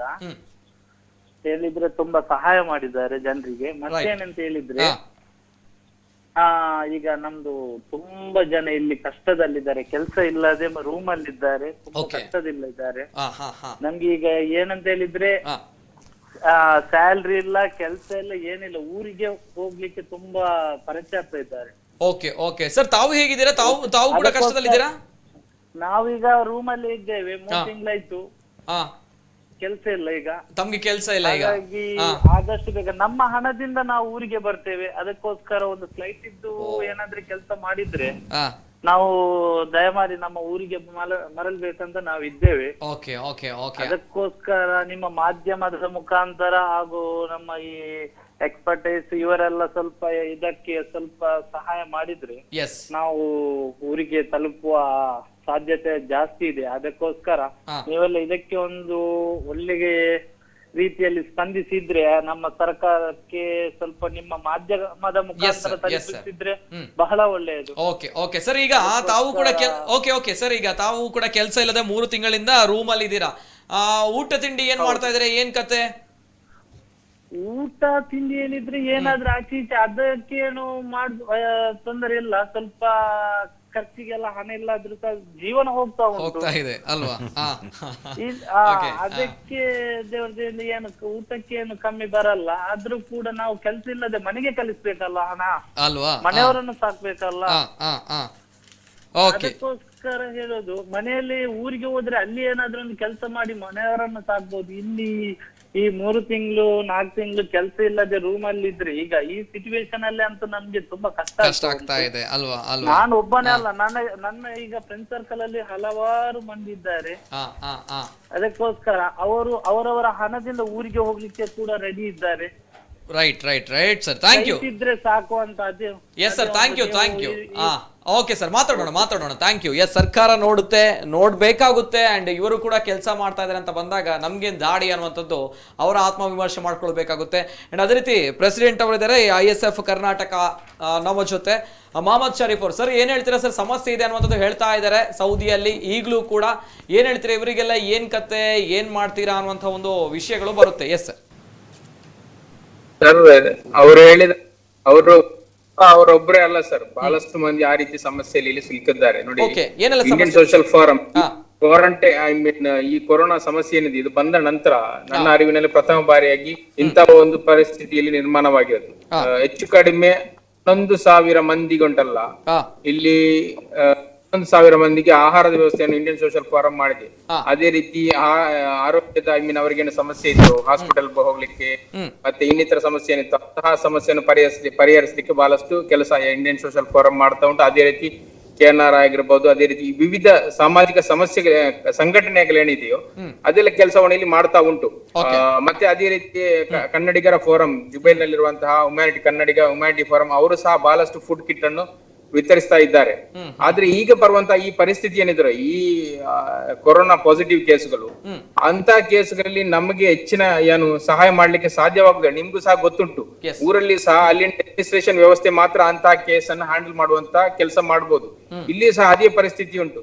ಹೆಚ್ಚಿನ ಜನರು ಶೇಖ್ ಬಾಯ್ ಹೇಳಿದ ಹಾಗೆ ಬಹಳಷ್ಟು ಪ್ಯಾನಿಕ್ ಆಗಿದ್ದಾರೆ, ಹೆದರ್ತಾ ಇದ್ದಾರೆ ಜನರು ಏನ್ ಮಾಡೋದಂತ ಹೇಳಿ. ಪಾಸಿಟಿವ್ ಬರ್ತಾ ಉಂಟು, ನಾವು ಎಲ್ಲಿಗೆ ಹೋಗುದು, ಸರಿಯಾದ ಕ್ವಾರಂಟೈನ್ ಫೆಸಿಲಿಟಿ ನಮ್ಗೆ ಇಲ್ಲಿ ಇಲ್ಲ, ಆಹಾರ ವ್ಯವಸ್ಥೆ ನಮ್ಗೆ ಇಲ್ಲಿ ಸಿಗ್ತಾ ಇಲ್ಲ ಅಂತ ಹೇಳಿ. ಸೊ ಆದ್ರಿಂದ ಇದಕ್ಕಿರುವಂತ ಪರಿಹಾರ ಏನಂತ ಹೇಳಿದ್ರೆ, ಬಹಳಷ್ಟು ಮಂದಿ ಕೆಲಸ ಕಳೆದುಕೊಳ್ತಾ ಇದ್ದಾರೆ. ಇವನ್ ಇಲ್ಲಿನ ರೆಪ್ಯೂಟೆಡ್ ಕಂಪನೀಸ್ ಏನಿದೆಯೋ ಅದು ಜನರ ಸಂಬಳ ಕಡಿಮೆ ಮಾಡ್ತಾ ಉಂಟು, ಕೆಲಸ ಕಡಿತಗೊಳಿಸ್ತಾ ಉಂಟು. ಇಲ್ಲಿ 4,000 5,000 ಇದ್ದಂತಹ ಸಂಬಳ 2,000 ಮಾಡ್ತಾ ಉಂಟು. ಅಂತಹ ಜನರು ಇಲ್ಲಿ ಫ್ಯಾಮಿಲಿಯಲ್ಲಿ ಇಟ್ಕೊಂಡು ಜೀವನ ಸಾಗಿಸೋದು ಬಹಳ ಕಷ್ಟ. ಯಾಕೆಂತ ಹೇಳಿದ್ರೆ ತಿಂಗಳಿಗೆ 1,500 ಅವರು 1,000 ರಿಯಾಲ್ಗಳನ್ನ ಅವರು ಬಾಡಿ ಕೊಡ್ಬೇಕು. ಇನ್ನು ಅವರು ಎಲ್ಲಿಂದ ಊಟ ಮಾಡೋದು ಮತ್ತೆ ಕುಟುಂಬ ನೋಡ್ಕೊಳ್ಳೋದು ಹೇಗೆ? ಸೊ ಅದರಿಂದ ಇಲ್ಲಿಗಿರುವಂತಹ ಪರಿಹಾರ ಏನಂತ ಹೇಳಿದ್ರೆ, ಸರ್ಕಾರ ಈ ಸಮಸ್ಯೆಯನ್ನು ಅರಿತುಕೊಂಡು ಇಲ್ಲಿ ನಮ್ಮ ಊರಿನ ಅಭಿವೃದ್ಧಿಗಾಗಿ ಬಹಳಷ್ಟು ಕೊಡುಗೆಯನ್ನು ನೀಡಿರುವಂತಹ ನಮ್ಮ ಇಲ್ಲಿನ ಕನ್ನಡಿಗರನ್ನು ಪರಿಗಣಿಸಬೇಕು ಅಂತ ಹೇಳಿ. ಅವರನ್ನು ನಿರ್ಲಕ್ಷ್ಯ ಮಾಡಬಾರದು ಸರ್ಕಾರ. ಅವರ ಈ ಸಂಕಷ್ಟದ ಸಮಯದಲ್ಲಿ ಅವರು ನೀಡಿರುವಂತಹ ಕೊಡುಗೆಯನ್ನು ಸ್ಮರಿಸಿಕೊಂಡು ಮುಂದಿನ ದಿನಗಳಲ್ಲಿ ಸಹ ಅವರಿಂದ ಬಹಳಷ್ಟು ಕೊಡುಗೆಗಳು ನಮ್ಮ ಊರಿಗೆ ಸಿಗಲಿದೆ. ಆದ್ದರಿಂದ ಈ ಸಂಕಷ್ಟದಲ್ಲಿ ಅವರಿಗೆ ಬೇಕಾದಂತಹ ಸೂಕ್ತವಾದಂತಹ ಇನಿಷಿಯೇಟಿವ್ ಅನ್ನು ಸರ್ಕಾರ ತಗೊಳ್ಬೇಕು ಅಂತ ಹೇಳಿ ನಾವು ಈ ಸಮಯದಲ್ಲಿ ಅವರೆಲ್ಲ ಕೇಳಿಕೊಳ್ತಾ ಇದ್ದೇವೆ. ಹೇಳಲಿಕ್ಕೆ ಹೋದ್ರಂಟಲ್ಲ, ಇಲ್ಲಿ ಬಹಳಷ್ಟು ಸಮಸ್ಯೆಗಳುಂಟು ಸರ್, ಬಹಳಷ್ಟು ಸಮಸ್ಯೆಗಳುಂಟು. ಅದು ಹೇಳಿ ಮುಗಿಸುವಂತಹ ಕೆಲಸಗಳಲ್ಲ.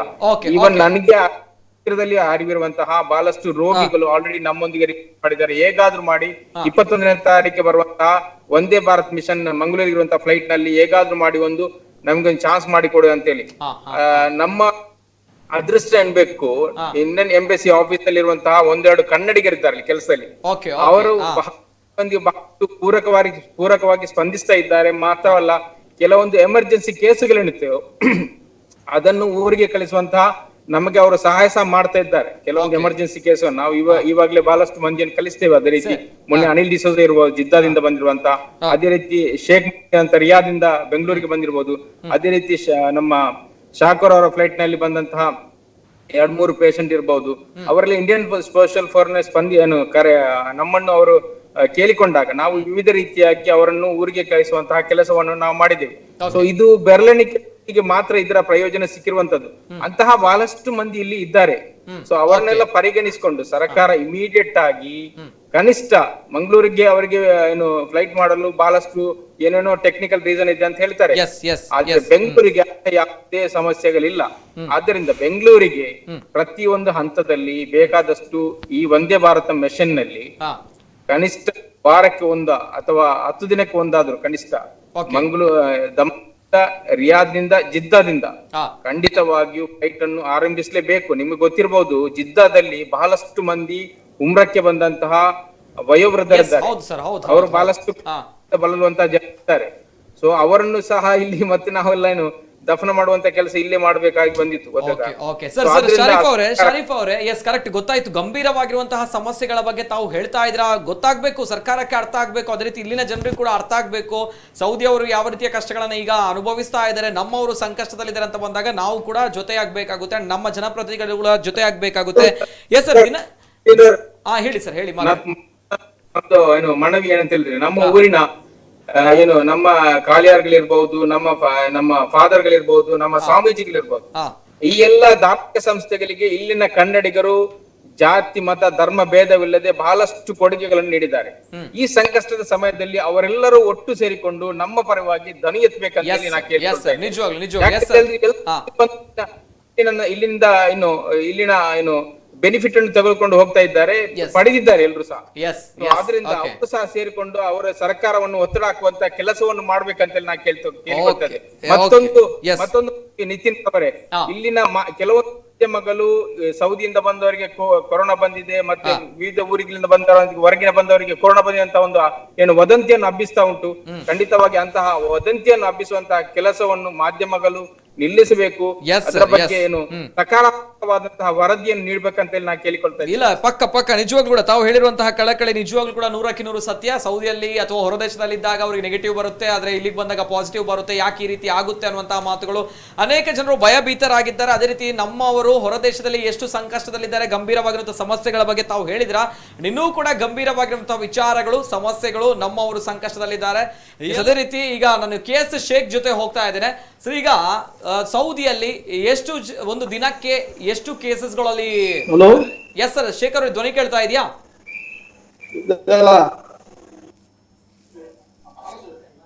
ಓಕೆ ಶೇಖರ್ ಅವ್ರ ಧ್ವನಿ ಕೇಳ್ತಾ ಇದೆಯಾ? ಎಸ್ ಇಲ್ಲ ಈಗ ಸೌದಿಯಲ್ಲಿ ದಿನಕ್ಕೆ ಎಷ್ಟು ಕೇಸ್ಗಳು ರಿಜಿಸ್ಟರ್ ಆಗ್ತಾ ಇದೆ ಸರ್? ಹೇಗಿದೆ ಅಲ್ಲಿನ ಪರಿಸ್ಥಿತಿ? ಒಂದು ದಿನಕ್ಕೆ ಎಷ್ಟು ಕೇಸ್ಗಳು? ಎಸ್ ಸರ್ ಈಗ ಸೌದಿಯಲ್ಲಿ ತುಂಬಾ ಜಾಸ್ತಿ ಆಗುತ್ತಾ ಉಂಟು. ಈಗ ದಿನಕ್ಕೆ 4000 ಪ್ಲಸ್ ಕೇಸ್ ಜಾಸ್ತಿ ಆಗುತ್ತಾ ಉಂಟು. 4000 ಪ್ಲಸ್ ಪರ್ ಡೇ ಸೌದಿಯಲ್ಲಿ ಜಾಸ್ತಿ ಆಗ್ತಾ ಉಂಟು. ಅದೇ ರೀತಿಯಲ್ಲಿ ಹಾಸ್ಪಿಟಲ್ ಫೆಸಿಲಿಟಿ ತುಂಬಾ ಕಷ್ಟ. ಅಂದ್ರೆ ಹಾಸ್ಪಿಟಲ್ಸ್ ಕಮ್ಮಿ ಉಂಟು. ಯಾರನ್ನು ಹೋದ್ರು ಅಡ್ಮಿಟ್ ಮಾಡ್ತಾ ಇಲ್ಲ. ಅಲ್ಲಿ ಅವರನ್ನು ಅವರವರ ರೂಮಿನಲ್ಲೇ ಪಾಸಿಟಿವ್ ಬಂದ್ರು ಅವರವರ ರೂಮಿನಲ್ಲೇ ಅವರ ಕ್ವಾರಂಟೈನ್ ನಲ್ಲಿ ನಿಲ್ಲಬೇಕಾಗ್ತದೆ. ಅಂತ ಸಮಸ್ಯೆ ಜಾಸ್ತಿ ಇದ್ರೆ ಮಾತ್ರ ಹಾಸ್ಪಿಟಲ್ ನಲ್ಲಿ ಅಡ್ಮಿಟ್ ಮಾಡ್ತಾ ಇದ್ದಾರೆ. ಅದೇ ರೀತಿ ತುಂಬಾ ನಮ್ಮ ಇಂಡಿಯನ್ಸ್ ಅವರು ತುಂಬಾ ಜನರು ಪಾಸಿಟಿವ್ ಕೇಸ್ ಆಗಿದೆ ತುಂಬಾ ಜನರಿಗೆ. ಅದೇ ರೀತಿ ತುಂಬಾ ಸಾವುಗಳು ಕೂಡ ಆಗಿದೆ. ಅದೇ ರೀತಿ ಆಗ್ತಾ ಉಂಟು ಅಲ್ಲಿ. ಅಂದ್ರೆ ಈ ಲಾಕ್ಡೌನ್ ಅನ್ನು ಕೂಡ ಸ್ವಲ್ಪ ಈಗ ಸಡಿಲು ಮಾಡಿದ್ದಾರೆ. ಮುಂಚಿನಷ್ಟು ಸ್ಟ್ರಿಕ್ಟ್ ಇಲ್ಲ. ಮಾಲ್ ಎಲ್ಲ ಓಪನ್ ಮಾಡಿದ್ದಾರೆ. ಅದರಿಂದಾಗಿ ಕೇಸ್ಗಳು ತುಂಬಾ ಜಾಸ್ತಿ ಆಗ್ತಾ ಉಂಟು. ಅಂದ್ರೆ ಡೈಲಿ 4000 ಪ್ಲಸ್ ಇಂಡಿಯಾದ ಲೆವೆಲ್ ಅಲ್ಲೇ ಅಲ್ಲಿ ಕೂಡ ಕೇಸ್ ಈಗ ಆಗ್ತಾ ಇದೆ. ಅಲ್ಲಿ ಜನಸಂಖ್ಯೆ ಕಮ್ಮಿ ಆದ್ರೆ ಕೇಸ್ ಜಾಸ್ತಿ ಆಗ್ತಾ ಉಂಟು. ಅದು ಔಟ್ ಆಫ್ ಕಂಟ್ರೋಲ್ ಇದೆ. ಮತ್ತೆ ಮೈನ್ ಆಗಿ ಈ ಕಾರ್ಮಿಕರು ತುಂಬಾ ಕಷ್ಟದಲ್ಲಿ ಇದ್ದಾರೆ. ಅಂದ್ರೆ ಕಾರ್ಮಿಕರಿಗೆ ಕ್ಯಾಂಪ್ನಲ್ಲಿ ಅಲ್ಲಿ ಇಲ್ಲಿ ಎಲ್ಲ ಜಾಸ್ತಿ ಆಗ್ತಾ ಉಂಟು. ಕ್ಯಾಂಪ್ನಲ್ಲಿ ಸ್ಪ್ರೆಡ್ ಆಗ್ತಾ ಉಂಟು. ಅದರಿಂದಾಗಿ ತುಂಬಾ ಕಷ್ಟದಲ್ಲಿದ್ದಾರೆ ನಮ್ಮ ಇಂಡಿಯನ್ಸ್. ಸ್ಪೆಷಲಿ ಸೌದಿಯಲ್ಲಿ ಜಾಸ್ತಿ ಇಂಡಿಯನ್ಸ್ ಇರುವುದು, ಅಂದ್ರೆ ವರ್ಕರ್ಸ್. ಅಲ್ಲದೆ ತುಂಬಾ ಫ್ಯಾಮಿಲಿ ಅವರಿದ್ದಾರೆ. ಫ್ಯಾಮಿಲಿನಲ್ಲಿ ಕೂಡ ತುಂಬಾ ಅವರು ಕೂಡ ಕಷ್ಟದಲ್ಲಿದ್ದಾರೆ. ಎಲ್ಲ ಅಪಾರ್ಟ್ಮೆಂಟ್ ಅಲ್ಲಿ ಕೂಡ ಒಂದು ಅಪಾರ್ಟ್ಮೆಂಟ್ ಆದ್ರೆ ಬೇಗ ಸ್ಪ್ರೆಡ್ ಆಗುವಂತ ಸಾಧ್ಯತೆ ಇದೆ. ಸರ್ ಅದೇ ರೀತಿ ಪರಿಸ್ಥಿತಿ ತುಂಬಾ ಕಷ್ಟ ಆಗಿದೆ. ಎಸ್ ಪರ್ ಡೇ 4000 ಕೇಸ್ಗಳು ಆಗ್ತಾ ಇದೆ. ಅದೇ ರೀತಿ ಪಾಸಿಟಿವ್ ಬಂದವರು ಕೂಡ ಒಂದೇ ರೂಮ್ ಅಲ್ಲಿ ಇತರ ಜೊತೆ ಇರಬೇಕಾಗುತ್ತೆ, ನಾರ್ಮಲ್ ಆಗಿದ್ದವರ ಜೊತೆ ಇರಬೇಕಾಗುತ್ತೆ. ಇದು ಸೌದಿಯ ಪರಿಸ್ಥಿತಿ. ಅದೇ ರೀತಿ ಇನ್ನೊಬ್ರು ಕಾಲರ್ ಇದ್ದಾರೆ. ಹಲೋ ಸರ್ ನಮಸ್ತೆ. ಹಲೋ ಸರ್ ನಮಸ್ತೆ, ಧ್ವನಿ ಕೇಳ್ತಾ ಇದೆಯಾ? ಹಲೋ ಎಸ್ ಸರ್ ಓಕೆ ಕರೆ ಕಟ್ ಆಗಿದೆ. ಎಸ್ UB ಸಲೀಂ ಅವರು ನಮ್ಮ ಜೊತೆ 175 ಜನರು ಬಂದಿದ್ರು ಮೊನ್ನೆ ಮಂಗಳೂರಿಗೆ. ಅವರ ಪ್ರಯಾಣ ವೆಚ್ಚ, ಇನ್ನೊಂದು ಕಡೆ ಕ್ವಾರಂಟೈನ್ಗೆ ಎಲ್ಲಾ ಸಿದ್ಧತೆಗಳು, ಅವರ ಕೊರೋನಾ ಪರೀಕ್ಷೆ ವೆಚ್ಚ ಎಲ್ಲವೂ ಕೂಡ ಸಂಸ್ಥೆ ಪಾವತಿ ಮಾಡುತ್ತೆ ಅನ್ನುವಂಥದ್ದು. ಈ ಸಂದರ್ಭ ಈ 175 ಜನರು ಯಾವ ಮಾನದಂಡದ ಮೇಲೆ ಆಯ್ಕೆ ಆದ್ರು ಸರ್? ಏನ್ ಕತೆ, ಯಾವ ರೀತಿ ತಾವುಗಳು ಆಯ್ಕೆ ಮಾಡಿದೀವಿ ಇವರನ್ನ ಅಂತ ಹೇಳಿ? First and foremost senior citizens, okay, ಮತ್ತೆ ಪ್ರೆಗ್ನೆಂಟ್ ಲೇಡೀಸ್. ಅವರು ಸುಮಾರು ಒಂದು 55 ಪ್ರೆಗ್ನೆಂಟ್ ಲೇಡೀಸ್ ಇದ್ರು. ಅದಾದಮೇಲೆ ಈ ರೋಗಿಗಳು, ಕ್ಯಾನ್ಸರ್ ಪೇಷಂಟ್ಸ್ ಇರ್ಬೋದು, ಹೃದಯಕ್ಕೆ ಸಂಬಂಧಪಟ್ಟ ಕಾಯಿಲೆ ಇರ್ಬೋದು, nephrology cases and all the other cases ಮತ್ತೆ ಕೆಲವು ಆಕ್ಸಿಡೆಂಟಲ್ ಕೇಸಸ್ ಕೂಡ ಅದರಲ್ಲಿ ಪೇಷಂಟ್ಸ್ ಇದ್ರು. ಅವ್ರನ್ನೆಲ್ಲ ಪ್ರಯಾರಿಟಿ ಬೇಸಿಸ್ ಅಲ್ಲಿ ಇದಕ್ಕೆ ಆ್ಯಡ್ ಮಾಡಿದ್ದು, ಇನ್ಕ್ಲೂಡ್ ಮಾಡಿದ್ದು. ಅದಾದ್ಮೇಲೆ ಮಕ್ಕಳನ್ನು ಕೂಡ ಅದಕ್ಕೆ ಇನ್ಕ್ಲೂಡ್ ಮಾಡಿದ್ರು. ಮತ್ತೆ ಈ ನಾನು ಮೊದಲು ಹೇಳಿದಾಗೆ ಈ ತಂದೆ ತಾಯಿಯನ್ನ ಕಲ್ಕೊಂಡಂತ ಕೆಲವರು ಇದ್ರು, ಅವ್ರನ್ನು ಕೂಡ ಪ್ರಯಾರಿಟಿ ಬೇಸಿಸ್ ಅಲ್ಲಿ ಇದರಲ್ಲಿ ಹಾಕಿದ್ದೆವು. ಅದಾದ್ಮೇಲೆ ಕೆಲವು ಪೇಷಂಟ್ಸ್ ಇದ್ರು, ಮತ್ತೆ ಕೆಲವರು ಅಗತ್ಯ ಬರಬೇಕಾದವರು ಇದ್ರು, ವಿಸಿಟ್ ವೀಸಾ ಮೇಲೆ ಹೋದವರು ಕೂಡ ಇದ್ರು. ಅವ್ರನ್ನ ಮಾತ್ರ ಸ್ಥಳಾವಕಾಶದ ಕೊರತೆ ಇದ್ದುದರಿಂದಾಗಿ ವಿಮಾನದಲ್ಲಿ ಅವರಿಗೆ ಕಲಿಸ್ಲಿಕ್ಕೆ ಆಗ್ಲಿಲ್ಲ ಅಲ್ಲಿಂದ. ಅದನ್ನ ಮತ್ತೆ ಬೇರೆ ಪರ್ಯಾಯ ವ್ಯವಸ್ಥೆಗೆ ಪ್ರಯತ್ನವನ್ನು ಮಾಡ್ತಾ ಇದ್ದೇವೆ. ಮುಂದಕ್ಕೆ ಬೇರೆ ಏನಾದ್ರು ಬಹುಶಃ ಸರ್ಕಾರ ಏನಾದ್ರು ಅವಕಾಶ ಪ್ರಯತ್ನವನ್ನ ನಿರಂತರ ಮಾಡ್ತಾ ಇದ್ದಾರೆ. ಮತ್ತೆ ಒಂದೇ ಭಾರತ್ ಮಿಷನ್ ನಲ್ಲಿ ಅಡಿಯಲ್ಲಿ ಈಗ ನಾವು ಇದೀಗಾಗಲೇ ಕೇಂದ್ರ ಸರ್ಕಾರವನ್ನು ಸಂಪರ್ಕ ಮಾಡಿದ್ದೇವೆ. ಅವರು ಅಲ್ಲಿಂದಲೂ ಸಂಪರ್ಕ ಮಾಡಿದ್ದಾರೆ. ಮತ್ತೆ ಇಲ್ಲಿ ಮೊನ್ನೆ ನಾವು ಇವರನ್ನ UT ಖಾದರ್ ಅವರನ್ನ ಮತ್ತೆ ಅಶ್ವಥ್ ನಾರಾಯಣ್ ರವರು ಮಾನ್ಯ ಉಪಮುಖ್ಯಮಂತ್ರಿಗಳು ಇವರನ್ನ ಸಂಪರ್ಕಿಸಿ ಮತ್ತೆ ಒಂದು 5 ಫ್ಲೈಟ್ ಇಮಿಡಿಯೇಟ್ ಆಗಿ ಸರ್ಕಾರದ ವತಿಯಿಂದ ಮಂಗಳೂರಿಗೆ ಪರ್ಟಿಕ್ಯುಲರ್ ಆಗಿ ಮಾಡಿಕೊಡ್ಬೇಕು ವ್ಯವಸ್ಥೆ. ಕಾರಣ ಅನೇಕ ಮಂದಿ ಈ ರೋಗಿಗಳಿದ್ದಾರೆ ಬರ್ಲಿಕ್ಕೆ. ಹೌದು, ರೋಗಿಗಳಿದ್ದಾರೆ. ಮತ್ತೆ ವಿಸಿಟ್ ವೀಸಾ ಮುಗಿದಿದೆ, ಜನರಲ್ಲಿ ಊಟದ ವ್ಯವಸ್ಥೆ ಇಲ್ಲ, ಬಹಳ ಶ್ರಮ ಪಡ್ತಾ ಇದ್ದಾರೆ ಕಷ್ಟಪಟ್ಟು. ಅವ್ರನ್ನ ಕರ್ಕೊಂಡು ಬರ್ಲಿಕ್ಕೆ ನಾವು ಪ್ರಯತ್ನವನ್ನ ಮಾಡ್ತಾ ಇದ್ದೇವೆ. ಮತ್ತೆ ಸಹಾಯದ ಅಗತ್ಯ ಒಂದು ವೇಳೆ ಈಗ 175 ಜನರು ಬಂದಿದ್ದಾರೆ ಅಂತ ಬಂದಾಗ ಎಷ್ಟು ಜನರು ಅಲ್ಲಿ ರಿಜಿಸ್ಟರ್ ಮಾಡಿದ್ರು ಬರಬೇಕು ಅನ್ನುವಂತ ನಿಟ್ಟಿನಲ್ಲಿ, ಅಂದ್ರೆ ಅನೇಕ ಜನರು ಸಮಸ್ಯೆ ಇದೆ, 8,000 ಬರ್ತಾರೆ ಅಂತ ಹೇಳುವ ಮಾತುಗಳು. Yes sir, initially when they began to open help desk ಬರೇ 2 ದಿವಸದಲ್ಲಿ 4,500 ಮಂದಿ, 2 ದಿವಸ ಅಲ್ಲ ಕ್ಷಮಿಸಿ 450 ಮಂದಿ ಒಂದೇ ರಾತ್ರಿ ಬಂತು ಒಂದು ದಿವಸದಲ್ಲಿ. ಸೊ ದಿನ ಕಳೆದ ಹಾಗೆ ನಾವು ಮತ್ತೆ ಅದಕ್ಕೆ ಏನ್ ಮಾಡು ಅಂತ ಹೇಳ್ಕೊಂಡು ಪರ್ಯಾಯ ವ್ಯವಸ್ಥೆಯನ್ನು ಮಾಡ್ಲಿಕ್ಕೆ ಸಾಧ್ಯ ಇಲ್ಲ. ಆದ್ರೂ 4 ಜನರನ್ನ ಇಟ್ಟು ತೆರೆದಂತ ಹೆಲ್ಪ್ ಡೆಸ್ಕ್ ಅನ್ನ 10 ಜನರಿಗೆ ನಾವು ಅದನ್ನ ವಿಂಗಡಿಸಿದೆವು, ಬೇರೆ ಬೇರೆ ಜನರನ್ನ. ಹಾಗೆ ಮಾಡಿ ಇದನ್ನ ಈ ಯಾರ್ಯಾರು ಪೇಷಂಟ್ಸ್ ಯಾರ್ಯಾರು ಕ್ಯಾಟಗಾರಿಕಲಿ ಇದನ್ನ ಡಿವೈಡ್ ಮಾಡ್ಬೇಕಾದ್ರೆ ಅದಕ್ಕೂ ನಾವು ಕೆಲವು ಜನವನ್ನು ಇಟ್ಟು ಅಲ್ಲಿಂದ ಅವರು ವ್ಯವಸ್ಥೆ ಮಾಡಿದ್ದಾರೆ. ಆದ್ರೆ ಅವರನ್ನ ಕರ್ಕೊಂಡು ಬಂದ್ರು, ಇನ್ನೂ ಕೆಲವರು ಉಳಿದವರ ಬಗ್ಗೆ ಚಿಂತೆ ಈಗ ಹೆಚ್ಚಾಗಿದೆ. ಬಹಳ ಬೇಸರ ನೊಂದವರಿದ್ದಾರೆ, ಅವರನ್ನ ಕಳಿಸಲಿಕ್ಕೆ ಒಂದು ಪ್ರಯತ್ನ ಮಾಡ್ತಿದ್ದಾರೆ. ಮತ್ತೆ ಇನ್ನೊಂದು ನನಗೆ ವಿಶೇಷವಾಗಿ ಹೇಳ್ಬೇಕಾದ ಧನ್ಯವಾದಗಳನ್ನು ಸಲ್ಲಿಸಬೇಕಾದವರಿದ್ದಾರೆ ಅಲ್ಲಿ. ಅವರು ಯಾವ ರೀತಿಯಲ್ಲಿ ಈ ಕಂಪನಿಗಳೆಲ್ಲ ಬೇರೆ ಬೇರೆ ಕಂಪನಿ, ಶೇಖರ್ ಅವ್ರ ಕಂಪನಿ, ಮುಜೈನ್ ಕಂಪನಿ, ಮತ್ತೆ ಇವರೆಲ್ಲ ಯಾವ ರೀತಿ ಶ್ರಮ ಪಟ್ಟಿದ್ದಾರೆ. ಇದೇ ರೀತಿ ಪರದೆ ಹಿಂದೆ ಇವರಿಗೆ ಸಹಾಯಕ್ಕೆ ನಿಂತವರಿದ್ದಾರೆ, ಕೆಲಸ ಮಾಡಿದವರು. ಒಂದು ಇಸ್ಮಾಯಿಲ್ ರಿಯಲ್ ಟೆಕ್ ಇದ್ದಾರೆ, ಅವರು ಕೂಡ ಒಬ್ಬ ಕೊಡುಗೆ ದಾನಿ, ಅನೇಕ ಮಂದಿಗೆ ಸಹಾಯ ಮಾಡಿದವರು. ಇಸ್ಮಾಯಿಲ್ ರಿಯಲ್ ಟೆಕ್ ಅಂತ ಅವರು ನಮ್ಗೆ ನಿರಂತರ ಸಂಪರ್ಕ ಬೆಳೆಸ್ಕೊಂಡಿದ್ರು ನಮ್ಮ ಜೊತೆಗೆ. ಬೇಕಾದ ವ್ಯವಸ್ಥೆ ತುಂಬಾ ಜನರನ್ನ ಅವ್ರು ರೆಕಮೆಂಡ್ ಮಾಡಿದ್ದಾರೆ ಅಲ್ಲಿ. ಅದೇ ರೀತಿ ಆಸಿಫ್ ಅಮ್ಯಾಕೋ ಇದ್ದಾರೆ, ಅವರು ಕೂಡ ಕೆಲಸ ಮಾಡಿದ್ದಾರೆ. ಅವ್ರನ್ನು ಕೂಡ ಈ ಸಂದರ್ಭದಲ್ಲಿ ನಾನು ನೆನಪಿಸ್ಕೊಳ್ತಾ ಇದ್ದೇನೆ. ಮತ್ತೆ ನನಗೆ ವಿಶೇಷವಾಗಿ ಹೇಳ್ಬೇಕಾದದ್ದು, ಇವರನ್ನ ಯಾರನ್ನ ನೀವೀಗ ಬಿಟ್ಟು ಬಂದಿದ್ದೇವೆ ಅವರನ್ನ ಕಳಿಸ್ಲಿಕ್ಕೋಸ್ಕರ ಇನ್ನೂ ನಮ್ಮ ನಿರಂತರವಾಗಿ ಕಾಂಟ್ಯಾಕ್ಟ್ ಅಲ್ಲಿ ಇಟ್ಟಿದ್ದೇವೆ, ಕಾನ್ಸ್ಟೆಂಟ್ ಟಚ್ ಅಲ್ಲಿ ಇದ್ದೇವೆ with government, with the ministry of external affairs. ಅವರನ್ನು ಈ ತಮ್ಮ ಮಾಧ್ಯಮದ ಮುಖಾಂತರ ಅವರಲ್ಲಿ ನಾನು ವಿನಮ್ರತೆಯಿಂದ ವಿನಯ ಪೂರ್ವಕವಾಗಿ ನಾನು ವಿನಂತಿಯನ್ನ ಮಾಡ್ತಾ ಇದ್ದೇನೆ. ದಯವಿಟ್ಟು ಸರ್ಕಾರ ಇನ್ನಾದ್ರೂ ಎಚ್ಚೆತ್ತುಕೊಳ್ಬೇಕಾಗ್ಲಿ, ಎಚ್ಚೆತ್ಕೊಂಡು ಜನರು. ಅದೇ ರೀತಿ ವಿಶೇಷವಾಗಿ ನಮ್ಮ ಮಾನ್ಯ ಮಂಗಳೂರು ಸಂಸದರಾಗಿರ್ತಕ್ಕಂಥ ನಳಿನ್ ಕುಮಾರ್ ಕಟೀಲ್ ರವರು, ಅದೇ ರೀತಿ ರಾಜ್ಯದ ಮುಖ್ಯಮಂತ್ರಿಗಳು, ಇವರೆಲ್ಲ ಎಚ್ಚೆತ್ಕೊಂಡು, ಅದೇ ರೀತಿ ಕೋಟಾ ಶ್ರೀನಿವಾಸ್ ಪೂಜಾರಿ ಅವರು, ಇವರೆಲ್ಲ ಎಚ್ಚೆತ್ಕೊಂಡು ನಮ್ಮ ಜನರನ್ನ ಇಲ್ಲಿಗೆ ಮತ್ತೆ ಕನ್ನಡಿಗರನ್ನ ವಾಪಸ್ ತರಬೇಕಾದ್ರೆ ಇವರೆಲ್ಲ ಸಹಯೋಗ ನಮ್ಮೊಂದಿಗೆ ಬಹಳ ಅಗತ್ಯ ಇದೆ. ಇವರು ಮುತುವರ್ಜಿ ವಹಿಸಿಕೊಂಡು ಒಂದು ಹೆಜ್ಜೆ ಮುಂದೆ ಇಟ್ಟರೆ ಖಂಡಿತವಾಗಿ ನನಗೆ ವಿಶ್ವಾಸ ಇದೆ, ಖಂಡಿತವಾಗಿಯೂ ಕೇಂದ್ರ ಸರ್ಕಾರ ಇದಕ್ಕೆ ವಿಮಾನದ ಏರ್ಪಾಡು ಮಾಡ್ಲಿಕ್ಕೆ ದೊಡ್ಡ ಕಷ್ಟದ ವಿಷಯ ಅಲ್ಲ ಇವರಿಗೆ. ನಿಜವಾಗ್ಲೂ. ಆದ ಕಾರಣದಿಂದ ನಾವು ತಮ್ಮ ಮಾಧ್ಯಮದ ಮುಖಾಂತರ ನಾನು ವಿಶೇಷವಾಗಿ ಅವರಲ್ಲಿ ನಾನು ವಿನಂತಿಯನ್ನು ಮಾಡ್ತಾ ಇದ್ದೀನಿ. ಏನ್ ಹೇಳಿಕ್ಕೆ ಇಷ್ಟಪಡ್ತಾರೆ ಸರ್, ಅಂದ್ರೆ ಇನ್ನೂ ಕೂಡ ಸಂಕಷ್ಟದಲ್ಲಿದ್ದಾರೆ. ಸೌದಿಗೆ ಸರ್ಕಾರದ ಕಡೆಯಿಂದ ಯಾವುದೇ ರೀತಿಯ ಫ್ಲೈಟ್ ಬರಲಿಲ್ಲ ಅಂತ ಬಂದಾಗ ಯಾಕೆ ಸೌದಿ ಅವರು ನಿರ್ಲಕ್ಷ್ಯಕ್ಕೊಳಗಾಗ್ತಾ ಇದಾರ, ಅಥವಾ ಆಲಸ್ಯ ಆಗ್ತಾ ಇದೆಯಾ, ಸರ್ಕಾರಕ್ಕೆ ಅಸಡ್ಡೆ ಆಗ್ತಾ ಇದೆಯಾ ಅನ್ನುವಂಥದ್ದು. ಈ ಸಂದರ್ಭ ವಿದೇಶಾಂಗ ಸಚಿವೆ ಈ ಹಿಂದೆ ಇದ್ದಂತಹ ನಮ್ಮ ಸುಷ್ಮಾ ಸ್ವರಾಜ್ ಅವರಿದ್ದಾಗ ಅಲ್ವಾ ಹೇಗಿತ್ತು ಅಲ್ವಾ, ಈಗ ಹೇಗಿದೆ ಬರುತ್ತೆ ದೊಡ್ಡ ಮಟ್ಟದಲ್ಲಿ ಅಲ್ವಾ, ಯಾಕೆ ಈ ರೀತಿ ಆಗ್ತಾ ಇದೆ ಅನ್ನುವಂಥದ್ದು ಏನ್ ಹೇಳ್ತೀರಾ? ನೋಡಿ, ಜನರಿಗೆ ಸಹಾಯ ಮಾಡ್ಲಿಕ್ಕೆ ಇದು ಮನುಷ್ಯನ ಧರ್ಮ. ಪ್ರತಿ ಧರ್ಮದಲ್ಲಿ ಕಲಿಸ್ಕೊಟ್ಟಿದ್ದಾರೆ ಏನಂತ, ಪರಸ್ಪರ ಮನುಷ್ಯನು ಸಹಾಯಕ್ಕೆ ತಲುಪಿದಾಗ ಮಾತ್ರ ಅವನು ನಿಜವಾಗೂ ಧರ್ಮಿಷ್ಠನು ಮನುಷ್ಯನಾಗಿ ಬದುಕಲು ಸಾಧ್ಯ. ಇದನ್ನು ಕೇವಲ ನಾನು ಧರ್ಮ ಗುರುಗಳು ಅಥವಾ ಶ್ರೀಮಂತರು ಮಾಡ್ಬೇಕಾದಲ್ಲ, ಯಾರು ಜನಪ್ರತಿನಿಧಿಗಳಾಗಿ ಅಲ್ಲಿ ಕೂತ್ಕೊಳ್ತಾರೆ ಅದು ದಿಲ್ಲಿಯಲ್ಲಿರ್ಲಿ, ಬೆಂಗಳೂರಲ್ಲಿರ್ಲಿ, ಯಾವುದೇ ರಾಜ್ಯದಲ್ಲಿರ್ಲಿ, ಅವರಿಗೂ ಈ ಆಸಕ್ತಿ ಬೇಕು, ಅವರಿಗೂ ಜ್ಞಾನ ಬೇಕು. ನಾನು ಮನುಷ್ಯ, ದೇವರು ಯಾವ ರೀತಿಯಲ್ಲಿ ಅವರನ್ನ ಸೃಷ್ಟಿಸಿದ್ದಾನೋ ನನ್ನನ್ನು ಅದೇ ರೀತಿಯಲ್ಲಿ ಸೃಷ್ಟಿ ಮಾಡಿದ್ದಾನೆ. ಆದ ಕಾರಣ ಪರಸ್ಪರ ಮನುಷ್ಯನ ಮಾನವೀಯತೆಯನ್ನು ಅರಿತು ಇಂತಹ ಕೆಲಸಗಳನ್ನ ಅವರು ವಹಿಸ್ಕೊಳ್ಬೇಕಾಗಿದ್ದು ಅವ್ರು ಮಾಡಿಲ್ಲ. ಇನ್ನಾದರೂ ಎಚ್ಚೆತ್ತುಕೊಳ್ಳಿ. ಅವರ ಕಷ್ಟ, ಅವರ ಪಾಡು ನೋಡಿದಾಗ ನೀವು ನೋಡಿಲ್ವಾ? ಇಲ್ಲಿ ಲೋಕಲ್ ಮಾಧ್ಯಮಗಳಲ್ಲಿ ತಾವು ನೋಡಿರ್ಬೋದು.